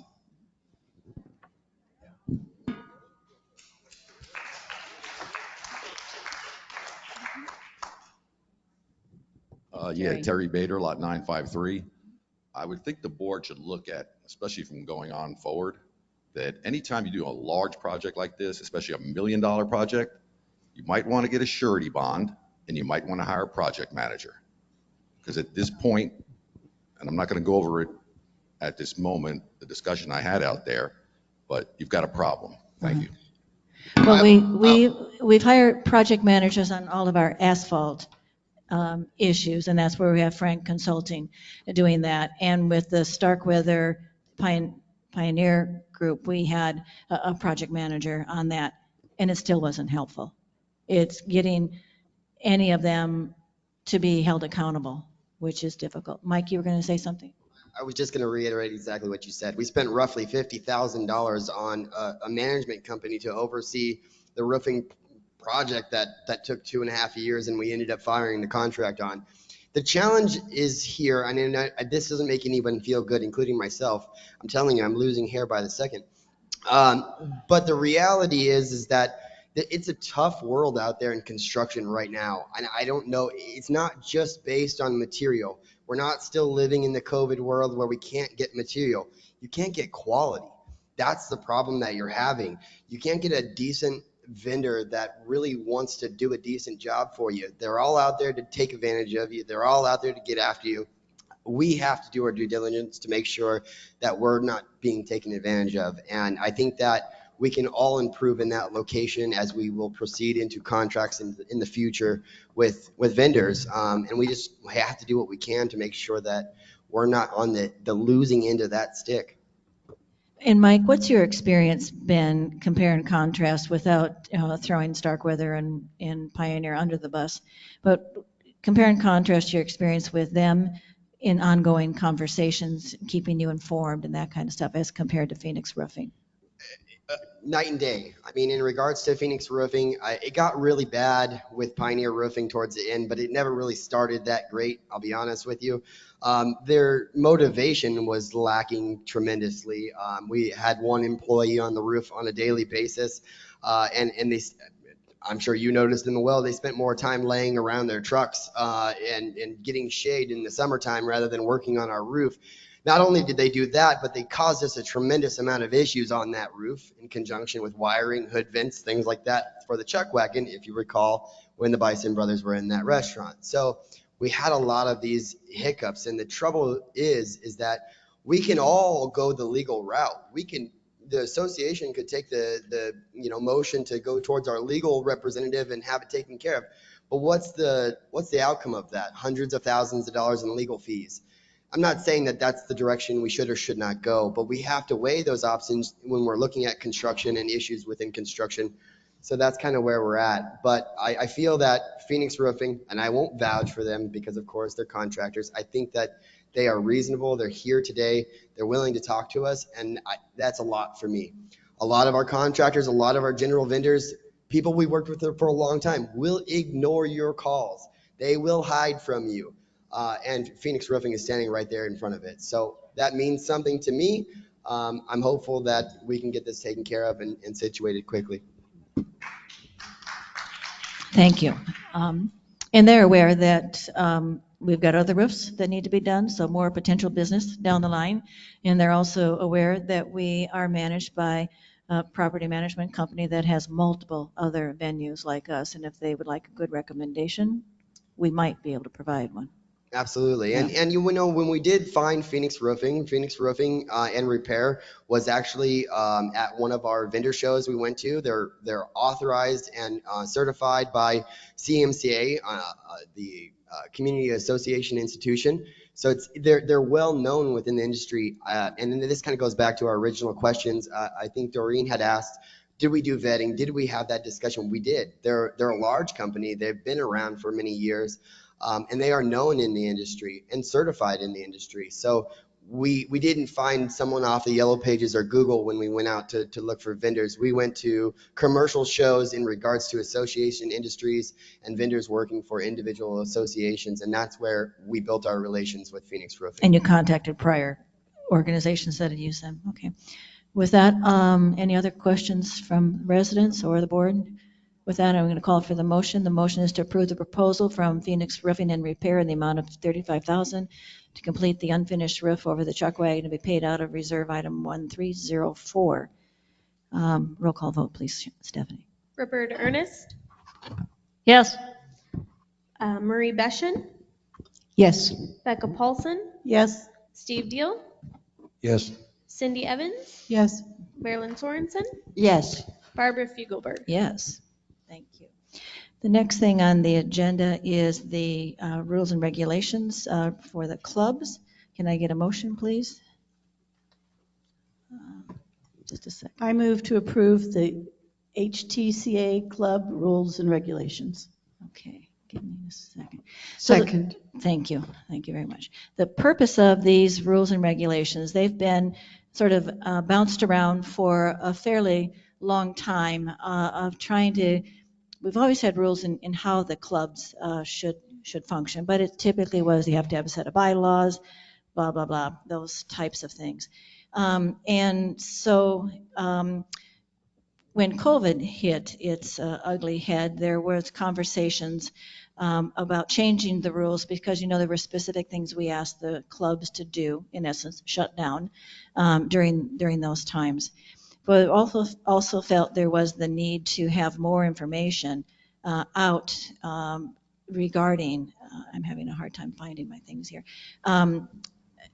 regarding the rules, so that we as an organization can do everything we can to support them. And so that's the purpose of what we're talking about today, the rules related to the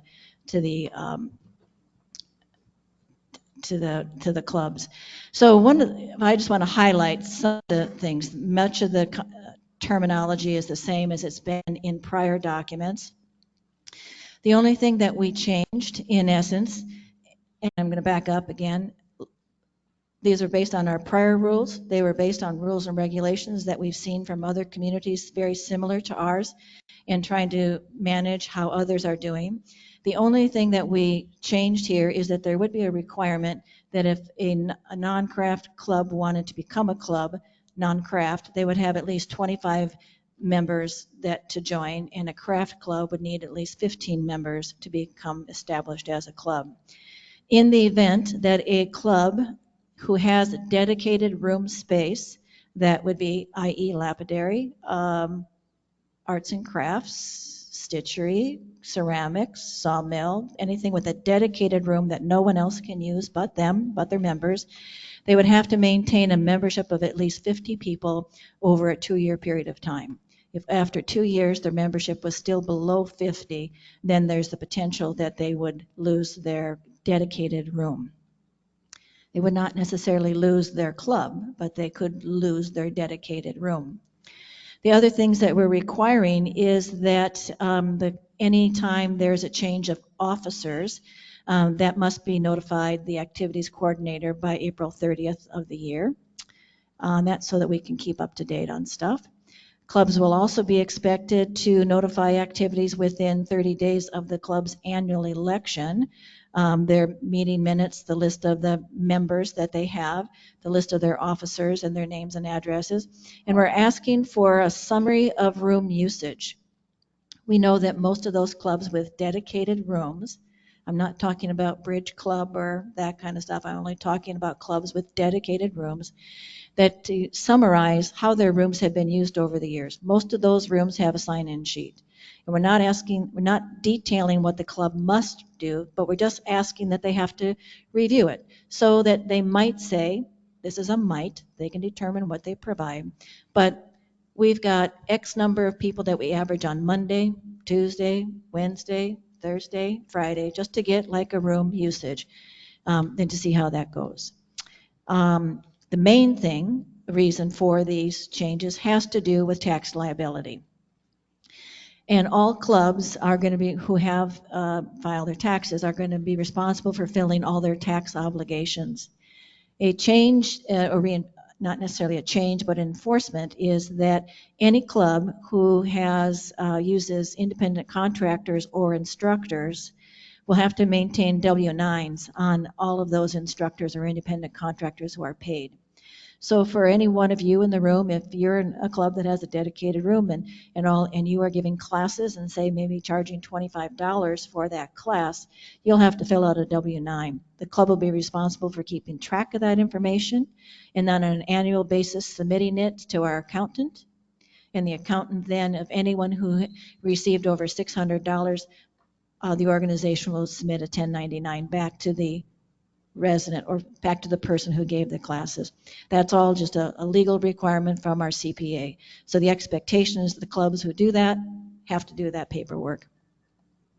Then the other thing that we spent the last few years really commiserating on has to do with the clubs being self-sufficient and what portions of funding will come from Happy Trails budget and what will come from what needs to come from the club. So with that, I'm going to turn it over to Becca, our treasurer. Okay. Personally, I've always struggled with clubs asking for funding for whatever their needs might be. Some clubs fund, at least partially fund their equipment or their operating supplies.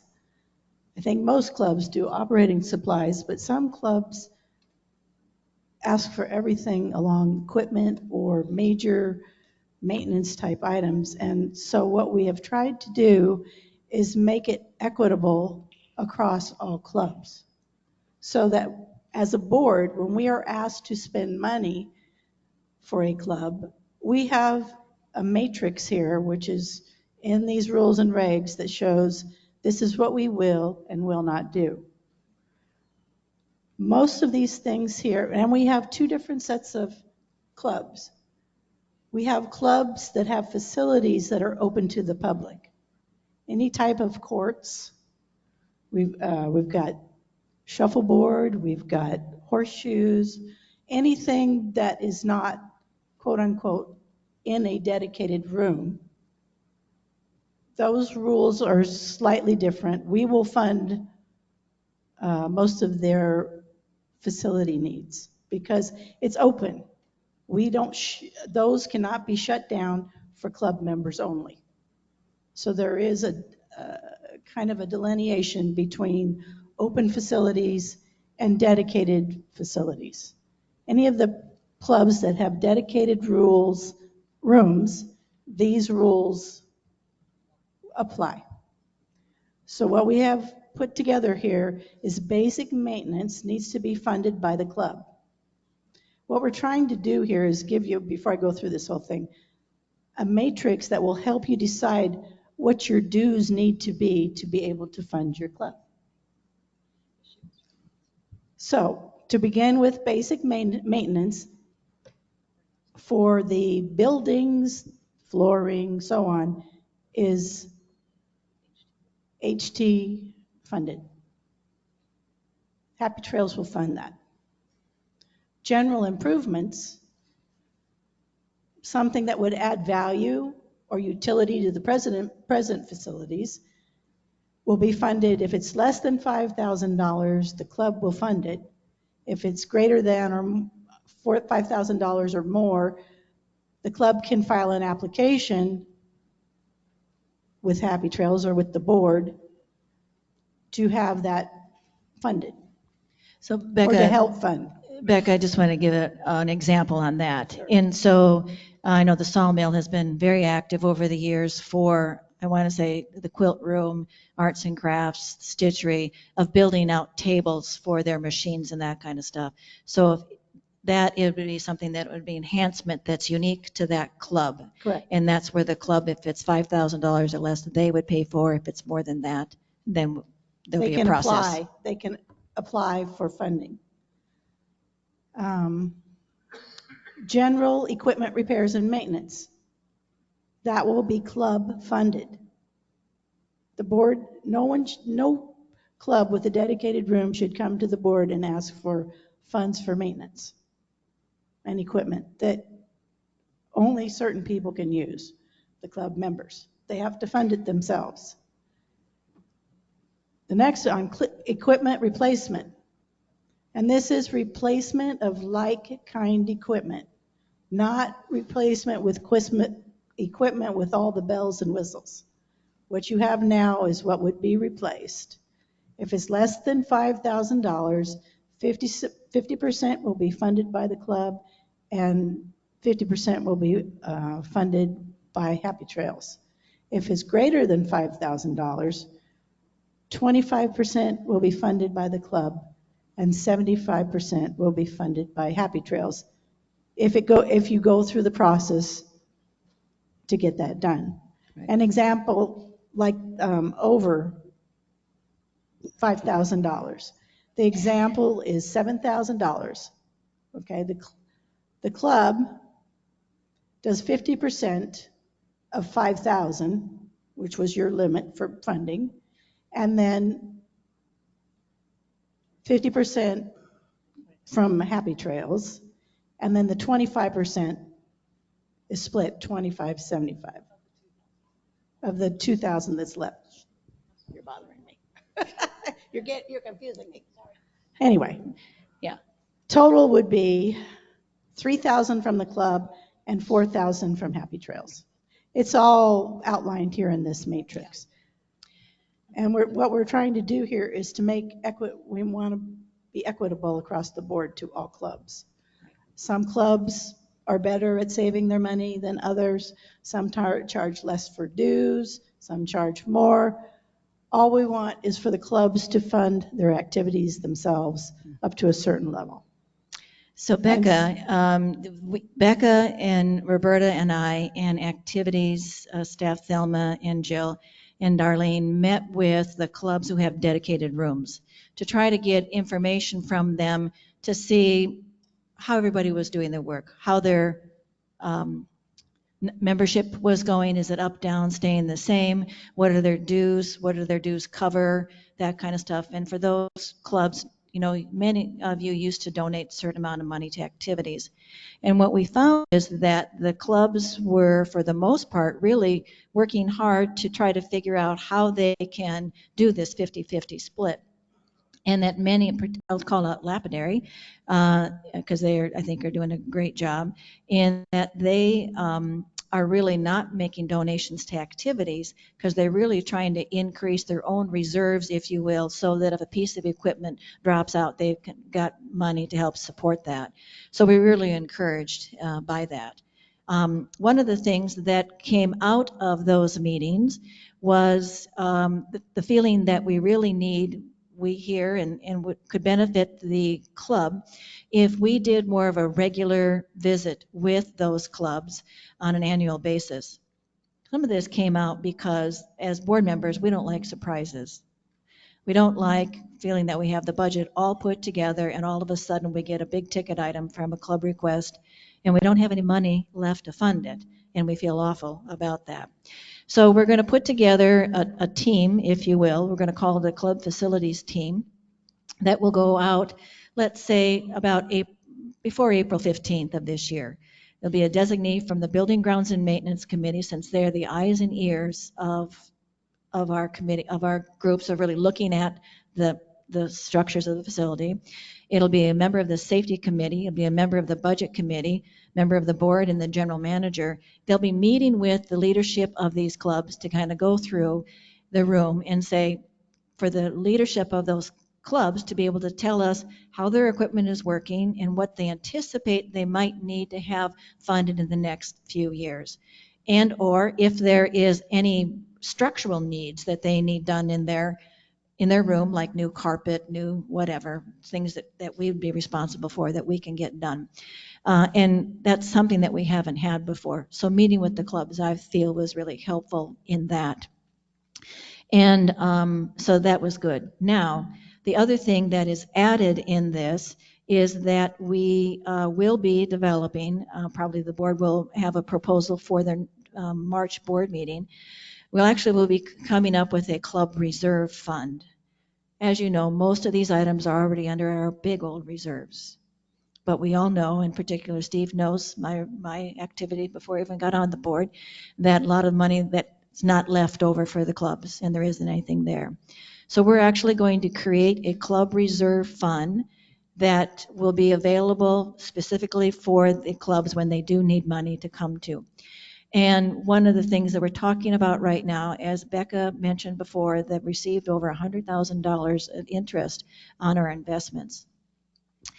In my tenure here, we have had the Asset Improvement Fund approved. And we've received well over $1.8 million in that we are using to supplement the roads and roofs and all that other types of things. But this last year, because of Becca's great financial genius and finding the right funds, putting our money into CDs, the amount of money that we've collected in an asset improvement fee probably should be about $30,000 just in interest alone, without us dipping into our capital, the principal related to that. So we're talking, the board will come up with how much of the interest payments from the asset improvement fee that will go into a club reserve fund that should help support this. So the board won't have in the future have to think, oh, how are we going to pay for that? So I think that that's a good thing for the clubs. I would also like to add and encourage, we all know that there are a couple of clubs in the resort that are very good at fundraising and have a heftier budget at the end of the year, shall I say. And I would like to encourage those clubs to add to that fund so that we support each other. We know which clubs they are. I don't need to name them, do I? I'm in one. And so that's one way we can be a community and help each other. To some of the smaller clubs that aren't as financially capable as some of the others.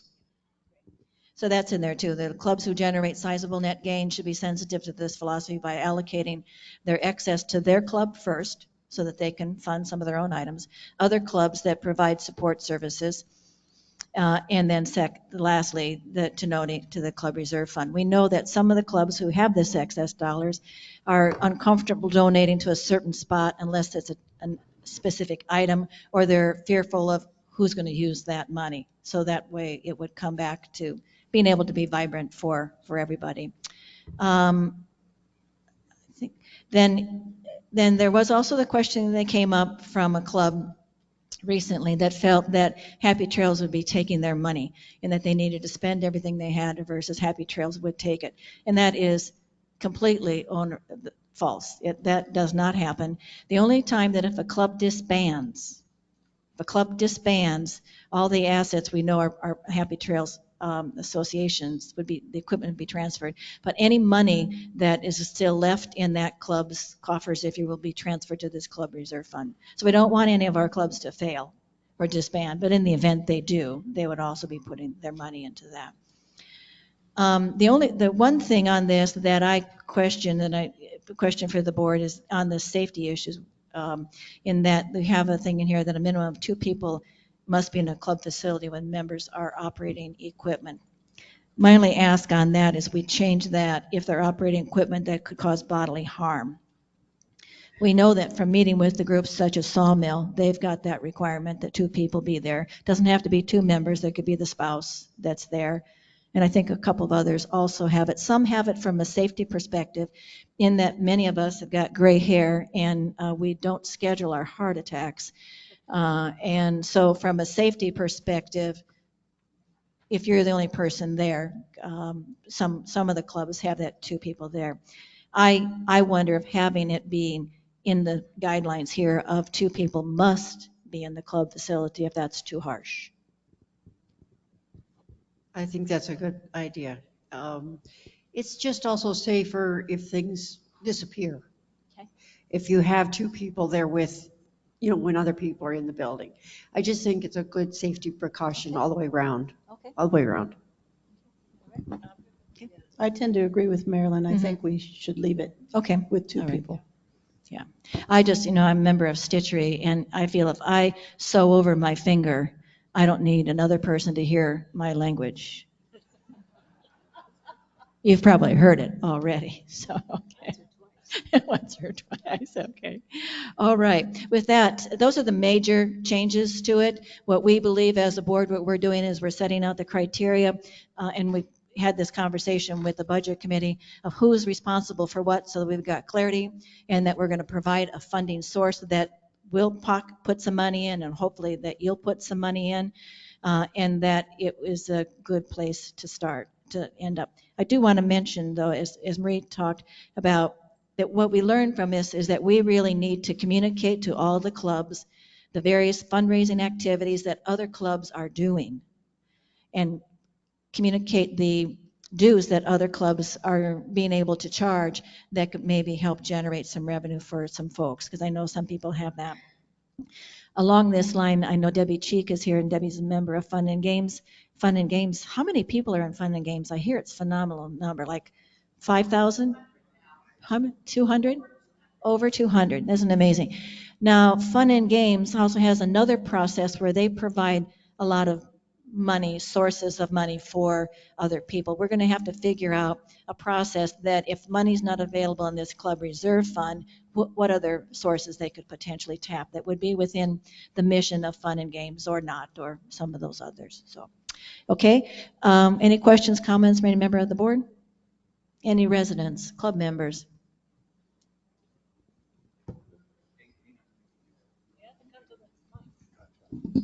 Steve Fithing, Lot 530. I commend the board because I think this matrix is desperately needed. When I was on the BG&M, it was always a struggle to go through the reserve items and figure out how they would be funded. And at the end of the day, they were listed in the reserve, so the reserve paid for them. And I struggled with that concept. My question is, the items, like you had a few examples, shuffleboard, horseshoes aren't a big demand on reserve items. They're not a big demand on items. What is your intent, or what do you view the intent of a reserve item that is more expensive that some of these clubs have used? And I'll go through some. We have billiard tables. We have firing equipment for the ceramics, the lapidary. Those are all expensive one-time items. And I don't know if you want to pull them out of the reserve and give them the responsibility to the club, or whether you're just going to leave them in the reserve and they recognize, because I will tell you that when people see the reserve item and there's a reserve number there and a time limit, they're going to expect that money at that time. Thank you. That was my main reason for making this new matrix. I made it up, presented it to the board, because all the clubs should be responsible for funding a portion of their operations and equipment. Now, yes, a lot of these are in the reserve. As they come up for replacement or whatever, they will be adjusted to account for what Happy Trails will be responsible for and what the club is responsible for. We haven't done that at this point because I think a lot of the numbers, not all of them, but some of the numbers on our reserve fund actually are low anyway. And so as they come up for funding, we will adjust those. We also, Steve, there always the question, is it an amenity or is it a club function? And for these that really are clubs that are not open to the public, that nobody else can use, that's where the club would be expected to do it. We know from other communities that we visited, most of the clubs, even the amenities, pay for everything, 100% of that. One of the things that we learned as when we met with the various clubs, I'll use Lapidary again. I think they're doing a great job, so I'm not throwing under the bus. If we look at the reserve item, there's probably another 13 years out before funding would be available for them. But we also know that there's equipment in there that might fail tomorrow. So would we say, oh, too bad, so sad, you got to wait another 13 years for do that? The way that Becca has described this is that we probably would pay up to a certain amount every 10 years. And then having that team go through every year with them, we can learn from the club officers which piece of equipment's on its last leg and give us a heads up that it might not be, quote, due, but it's coming. Okay, does that help clarify that? Okay. Greg. Greg Sherman, 1253. On the club, so we still have to get approval for, we have to get approval if we want new infrastructure. Correct. If we want new infrastructure, is the board willing to pay for the infrastructure, or is the club required to pay for infrastructure? Are you talking pet club or are you talking? I'm talking pet club. Okay, so if it's something that's already existing infrastructure, I'm talking walls, windows, floors, that kind of stuff. If you want a new pet park that doesn't exist, those are dollars that we might actually have to go to the community for approval, since it's a new issue. But if you're wanting a wall repaired, then that's under us. But if you're wanting a mural, dog bath, maybe you want a puppy pool out there, I don't know. Now you're getting closer. No. Then that would be something that if it's under 5,000, that the club would do. If it's specific to the club. But your club isn't closed to everybody. So that's negotiable. Right, our club is open to the entire community. Whether you're a member or not, you can come and use it. So summertime, they have a fantastic shade cover down next to the tennis courts. Something like that would just be perfect for the dog park up there. We could even put misters kind of around it so that the summertime people at 115 degrees, we have a good place. We have the umbrellas and we all kind of crowd under the umbrellas and they've been fantastic, but something larger, taller where the wind can kind of get to us. So that we wouldn't be required to pay for a portion of that. We'll ask the purse lady. Technically, no, you would not be required to pay for that. You do have to go through the approval process. You will have to go through this committee that we're setting up. And because it is an enhancement, we may ask for some funding for the club, but technically, the majority of it would be paid for by Happy Trails, if not all. Everybody loves dogs, right? Right, yeah. It's the humans that are a problem. Fun and Games, I want to thank Fun and Games. They provided us money to help purchase new chairs. So this sharing has already, if you ask, they'll help you out with it. So thanks to Fun and Games, we really appreciate it. Right. And I thank you for bringing that up, Greg. I think that we as a community organization have done a very poor job of communicating all those club to club cooperations that have occurred. It is phenomenal. And particularly Fun and Games, they don't toot their own horn. They don't talk about how much money they give back to their community and the community employees. They need to toot their horn a little bit more. So good. So if I can just go back, you did an explanation on what happens to the items that are in the reserve, and now I'm a little fuzzy. Are we going to pull them out of the reserve? When I was on the BGM, we did a rough count, and we were up over $400,000 in equipment in the reserve strictly for clubs. So are we going to modify the reserve, and does it look better, or does that money just sit and we don't access all of it, or what's the vision there? First of all, money just doesn't, we don't have the money sitting out there. So let's start there. For each item, we have approximately 38 or 39% of the money that we need for all the items in the reserve. So we could take it out and put it in the club reserve line items, but it's still a reserve item. So whether we leave it in the general reserve or move it to a quote unquote a new club reserve, it's still a reserved item, regardless.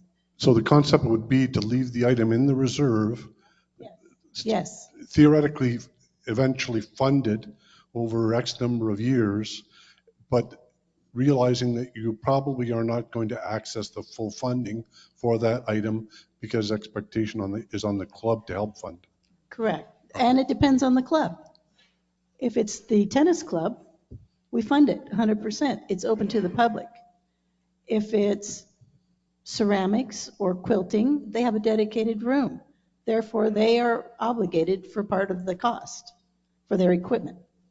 So it depends on what club you're talking about and what type of equipment and or infrastructure. So as a guideline, the 16,000 that we approved for resurfacing would be paid for out of reserve. Correct. The lapidary polishing machine would be requested back to the club to help fund. Correct. Okay. Thank you. That's good. Ms. Sharon. Sharon O'Leary, 602. To clarify, did you say that Fun and Games, because it is the contributing club, it has no property or anything like that, and it's the one that is designated to assist other clubs in whatever, when they come and ask for something, you know, if they can get it, besides a lot of other things that Fun and Games has done recently. So you're saying that number 11 would be specifically different for them, for Fun and Games, because... What number 11? Are you saying 11 that they are financially self-sufficient with few exceptions? Should not exceed? Or are you saying the last sentence, the clubs who generate sizable net gains should be sensitive to the philosophy for there's club first, support services, and the club reserve fund third? Right, that was what you were talking about, and that... For fun, in essence, I think they do this. To say that they have to do it to the club reserve fund, that may be something they may choose to do. But I assume that Fun and Games keeps a certain amount in your checking account every year that you don't want to fall below, right? That's what I'm saying, is that there's an asterisk here that Fun and Games would be maybe in a separate situation. Yeah, okay. I think that Fun and Games is, because Fun and Games is also, the club reserve fund is where you're going to come to us and ask us for money out of that fund. But Fun and Games is also a club that is another option for people, and we need a definition of how people can access that and when, which would be based on, in my opinion, Fun and Games philosophy, mission, whatever, and their... Right. Okay, just wanted to clarify.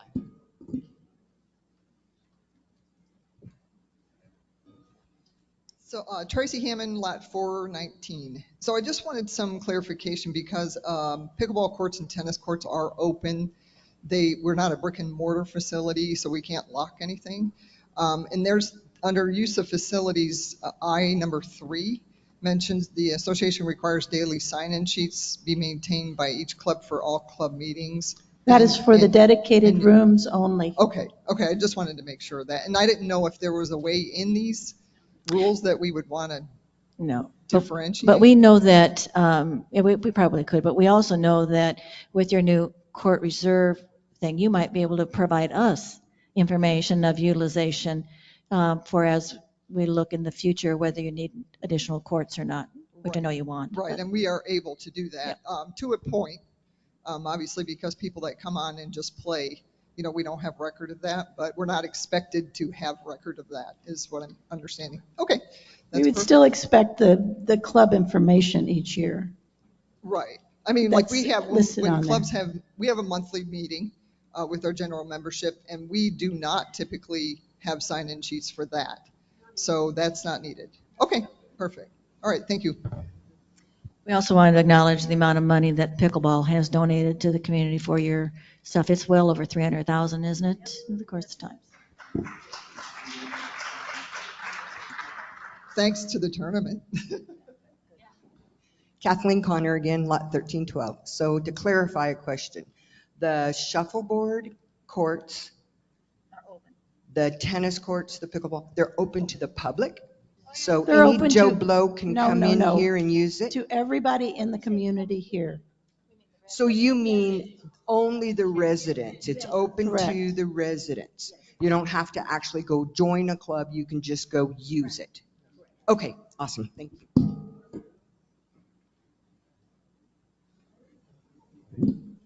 Sorry to keep coming back up here. Debbie Cheek, Lot 219.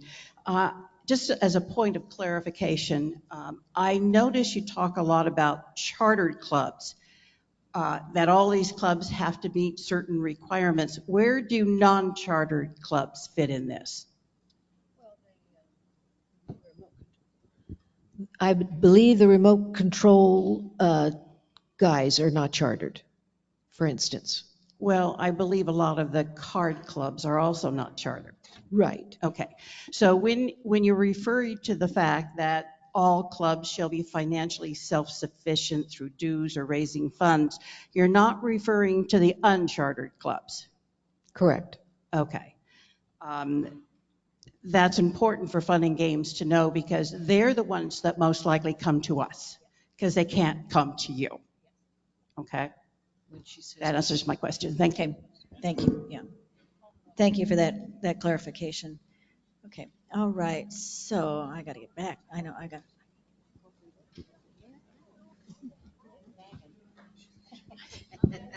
they're nagging me. Good God. Oh, wait a minute, we have another question here.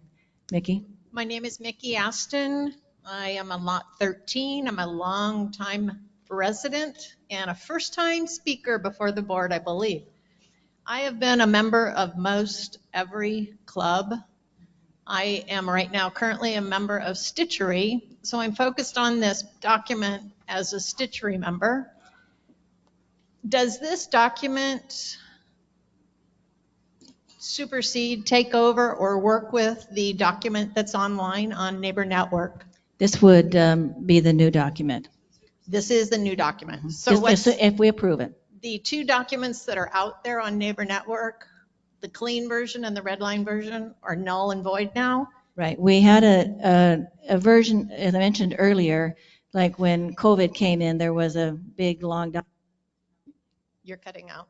Probably 3 times the size of this document. And what we wanted to get at were things that really addressed what we needed from particularly tax information, and knowing the volume of people that are using. Part of what we've learned from many residents, and even in the long-range planning process, is that people really want us to really look at room allocation. The charter clubs, the dedicated rooms are not at risk, in my opinion. But just for instance, the firearms safety just has, I don't know how many, Fire Enthusiast Club has fewer members than who?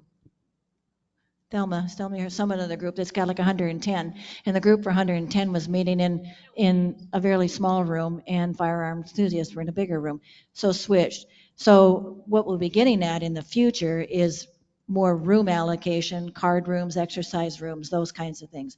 But what we wanted to get at this is clarification for equipment funding, so it was consistent among clubs that had dedicated space, so that the board was consistent with all those clubs, which we have not been in the past. And also reiterate the requirements that we have for reporting, which are financial reports, club officers and that. So Mickey, you know that Stitcher, you guys have been doing a good job in those reporting, but truth be told, some of the other clubs have not, and those put us at risk from our CPA and our accounting and that kind of stuff. So that's the sort of the gist behind it.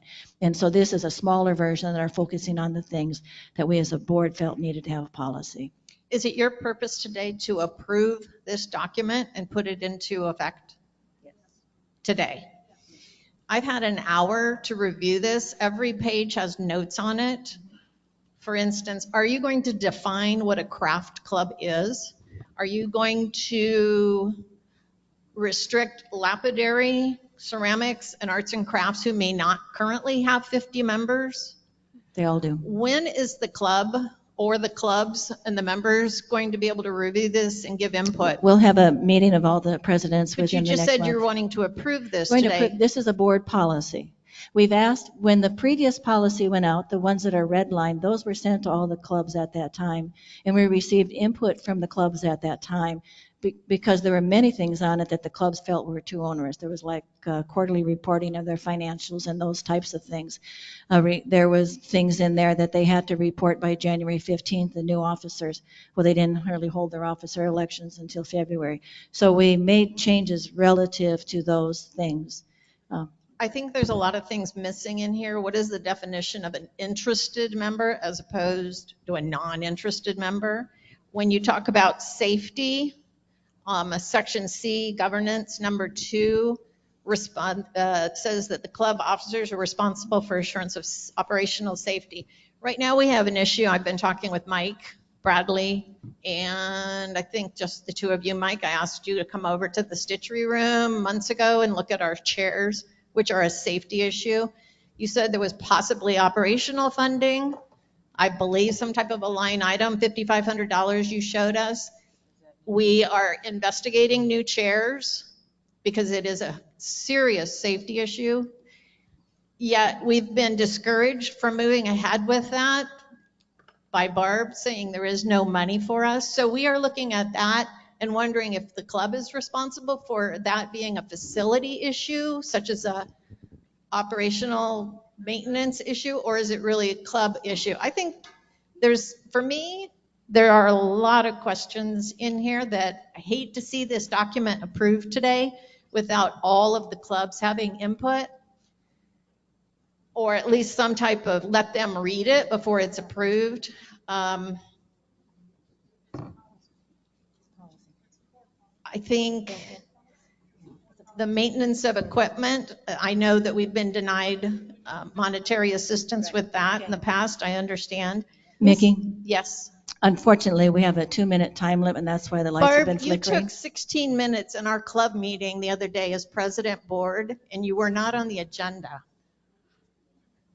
describing this document. Not letting us read it prior to this meeting. This is an HT policy. If Dave is approve it. contracted with our group for a fundraising event, do we have to have him abide by the contractors and the insurance, just like our instructors will have to? First and foremost, I'm going to reiterate what Barb said. The 2-minute time frame is done. This is a board policy that is directed by the board. The clubs have had some input. We went with them. This was not blindly done. Anything that has to do with Dave goes through the management company. He's an HT employee. He doesn't go through the clubs. I'm going to call are there any other questions from the members? Barb, I'm going to suggest you call the vote. So the motion on the table is to approve the club guidelines, Happy Trails Club guidelines. Can I have all in favor say aye? Aye. Any opposed? Motion passes.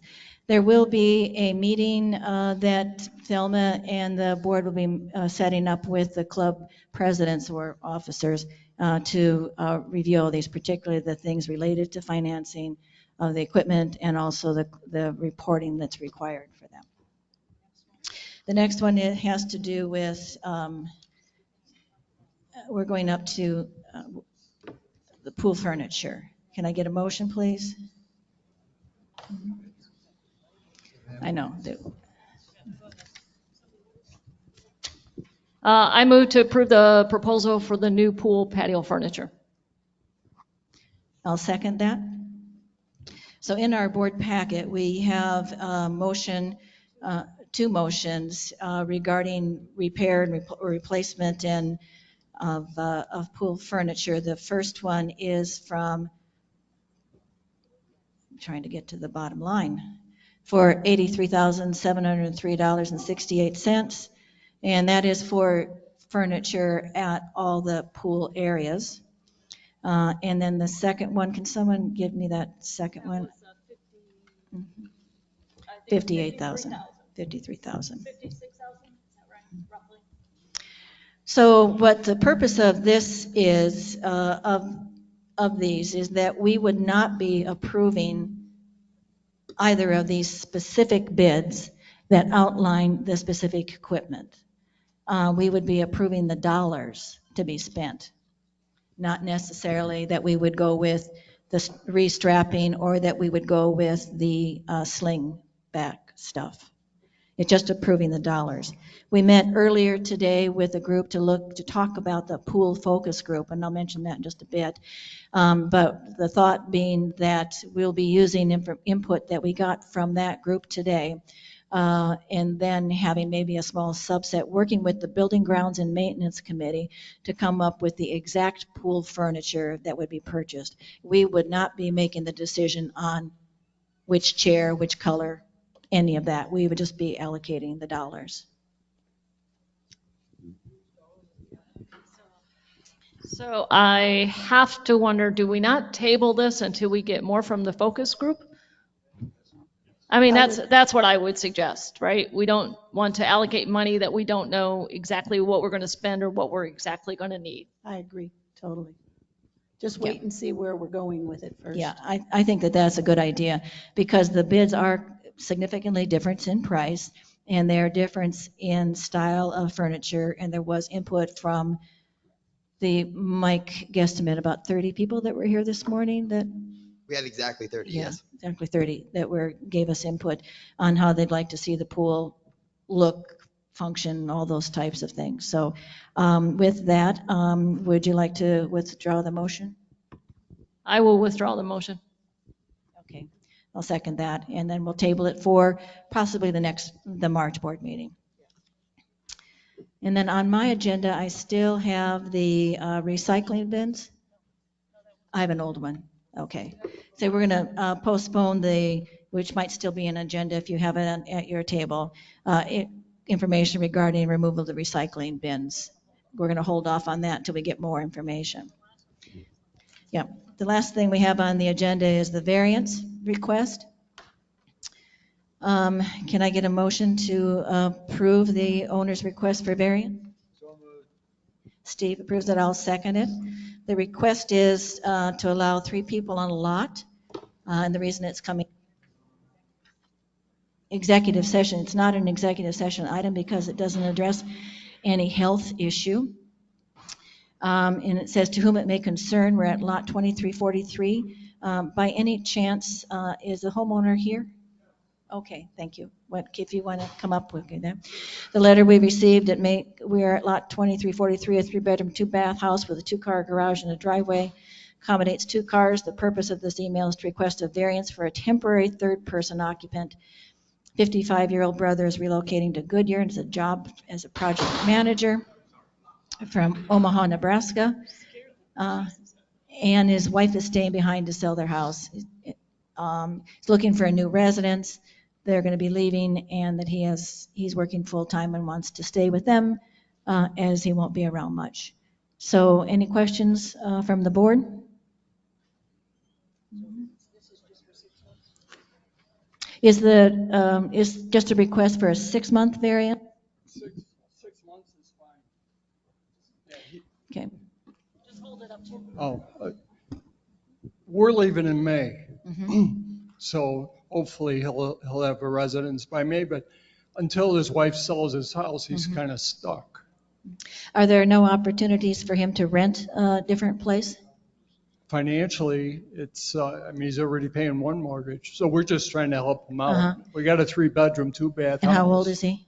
55. Okay, 55. Okay. Steve, you have a question? There's no health issue here that any one of you, or I'm assuming your wife, don't have a health issue that you need him as a caregiver? Well, my wife lost her brother in September. So she's been, with him coming here, she's like a new person. Mm-hmm. So, other than that, no, there's no health issue. Mm-hmm. But he's gone from at least 6 to 6. Mm-hmm. Mm-hmm. Okay. Typically, the 3rd person on a lot is usually someone who's required to be there because, say, for instance, it was your elderly mother who was living with you, say, I see you're leaving for Wisconsin. Right. It's a good place to be from. Anyway, that lived with you there, and you wanted him or her to live with you here. Oh, I don't want him living with me. It's only I Yeah. understand what you're saying. But then he's a guest. He's, He's in essence a guest, and the CCNRs are a guest stays for 14 days or less. well, he's relocating, and my wife's just trying to help him out. Yeah, okay. Questions from the board? Okay. Any questions from the residents?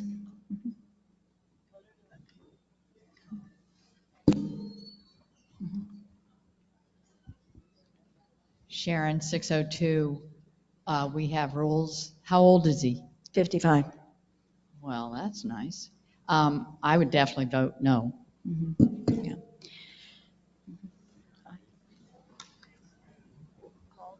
Okay. The dilemma we have is that probably 50% of the people in this room could potentially be in that same situation. And as a matter of convenience, we may want to allow it. But at what point in time, at what point does it become too much?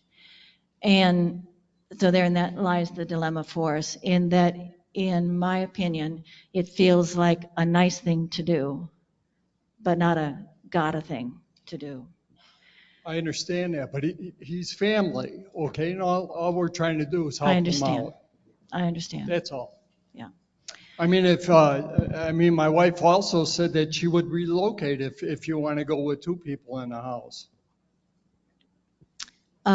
If there was a rental property available, or if there was another resident here who had a piece of property that they were allowing you to rent for $5 or something like that to him, that could be, Mike? Can you restate that? You said that your wife was willing to relocate so that Absolutely, there's only yes. two I mean, people in the for- property? Yes.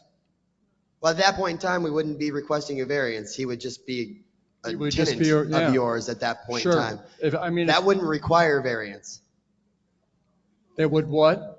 It wouldn't require variance if she was residing on Well, the if property. they deny me, then I'll have to go that route. Right. Let's call for a vote. All in favor of approving the request for the variance to allow three-person on a lot, say aye, or raise your hand.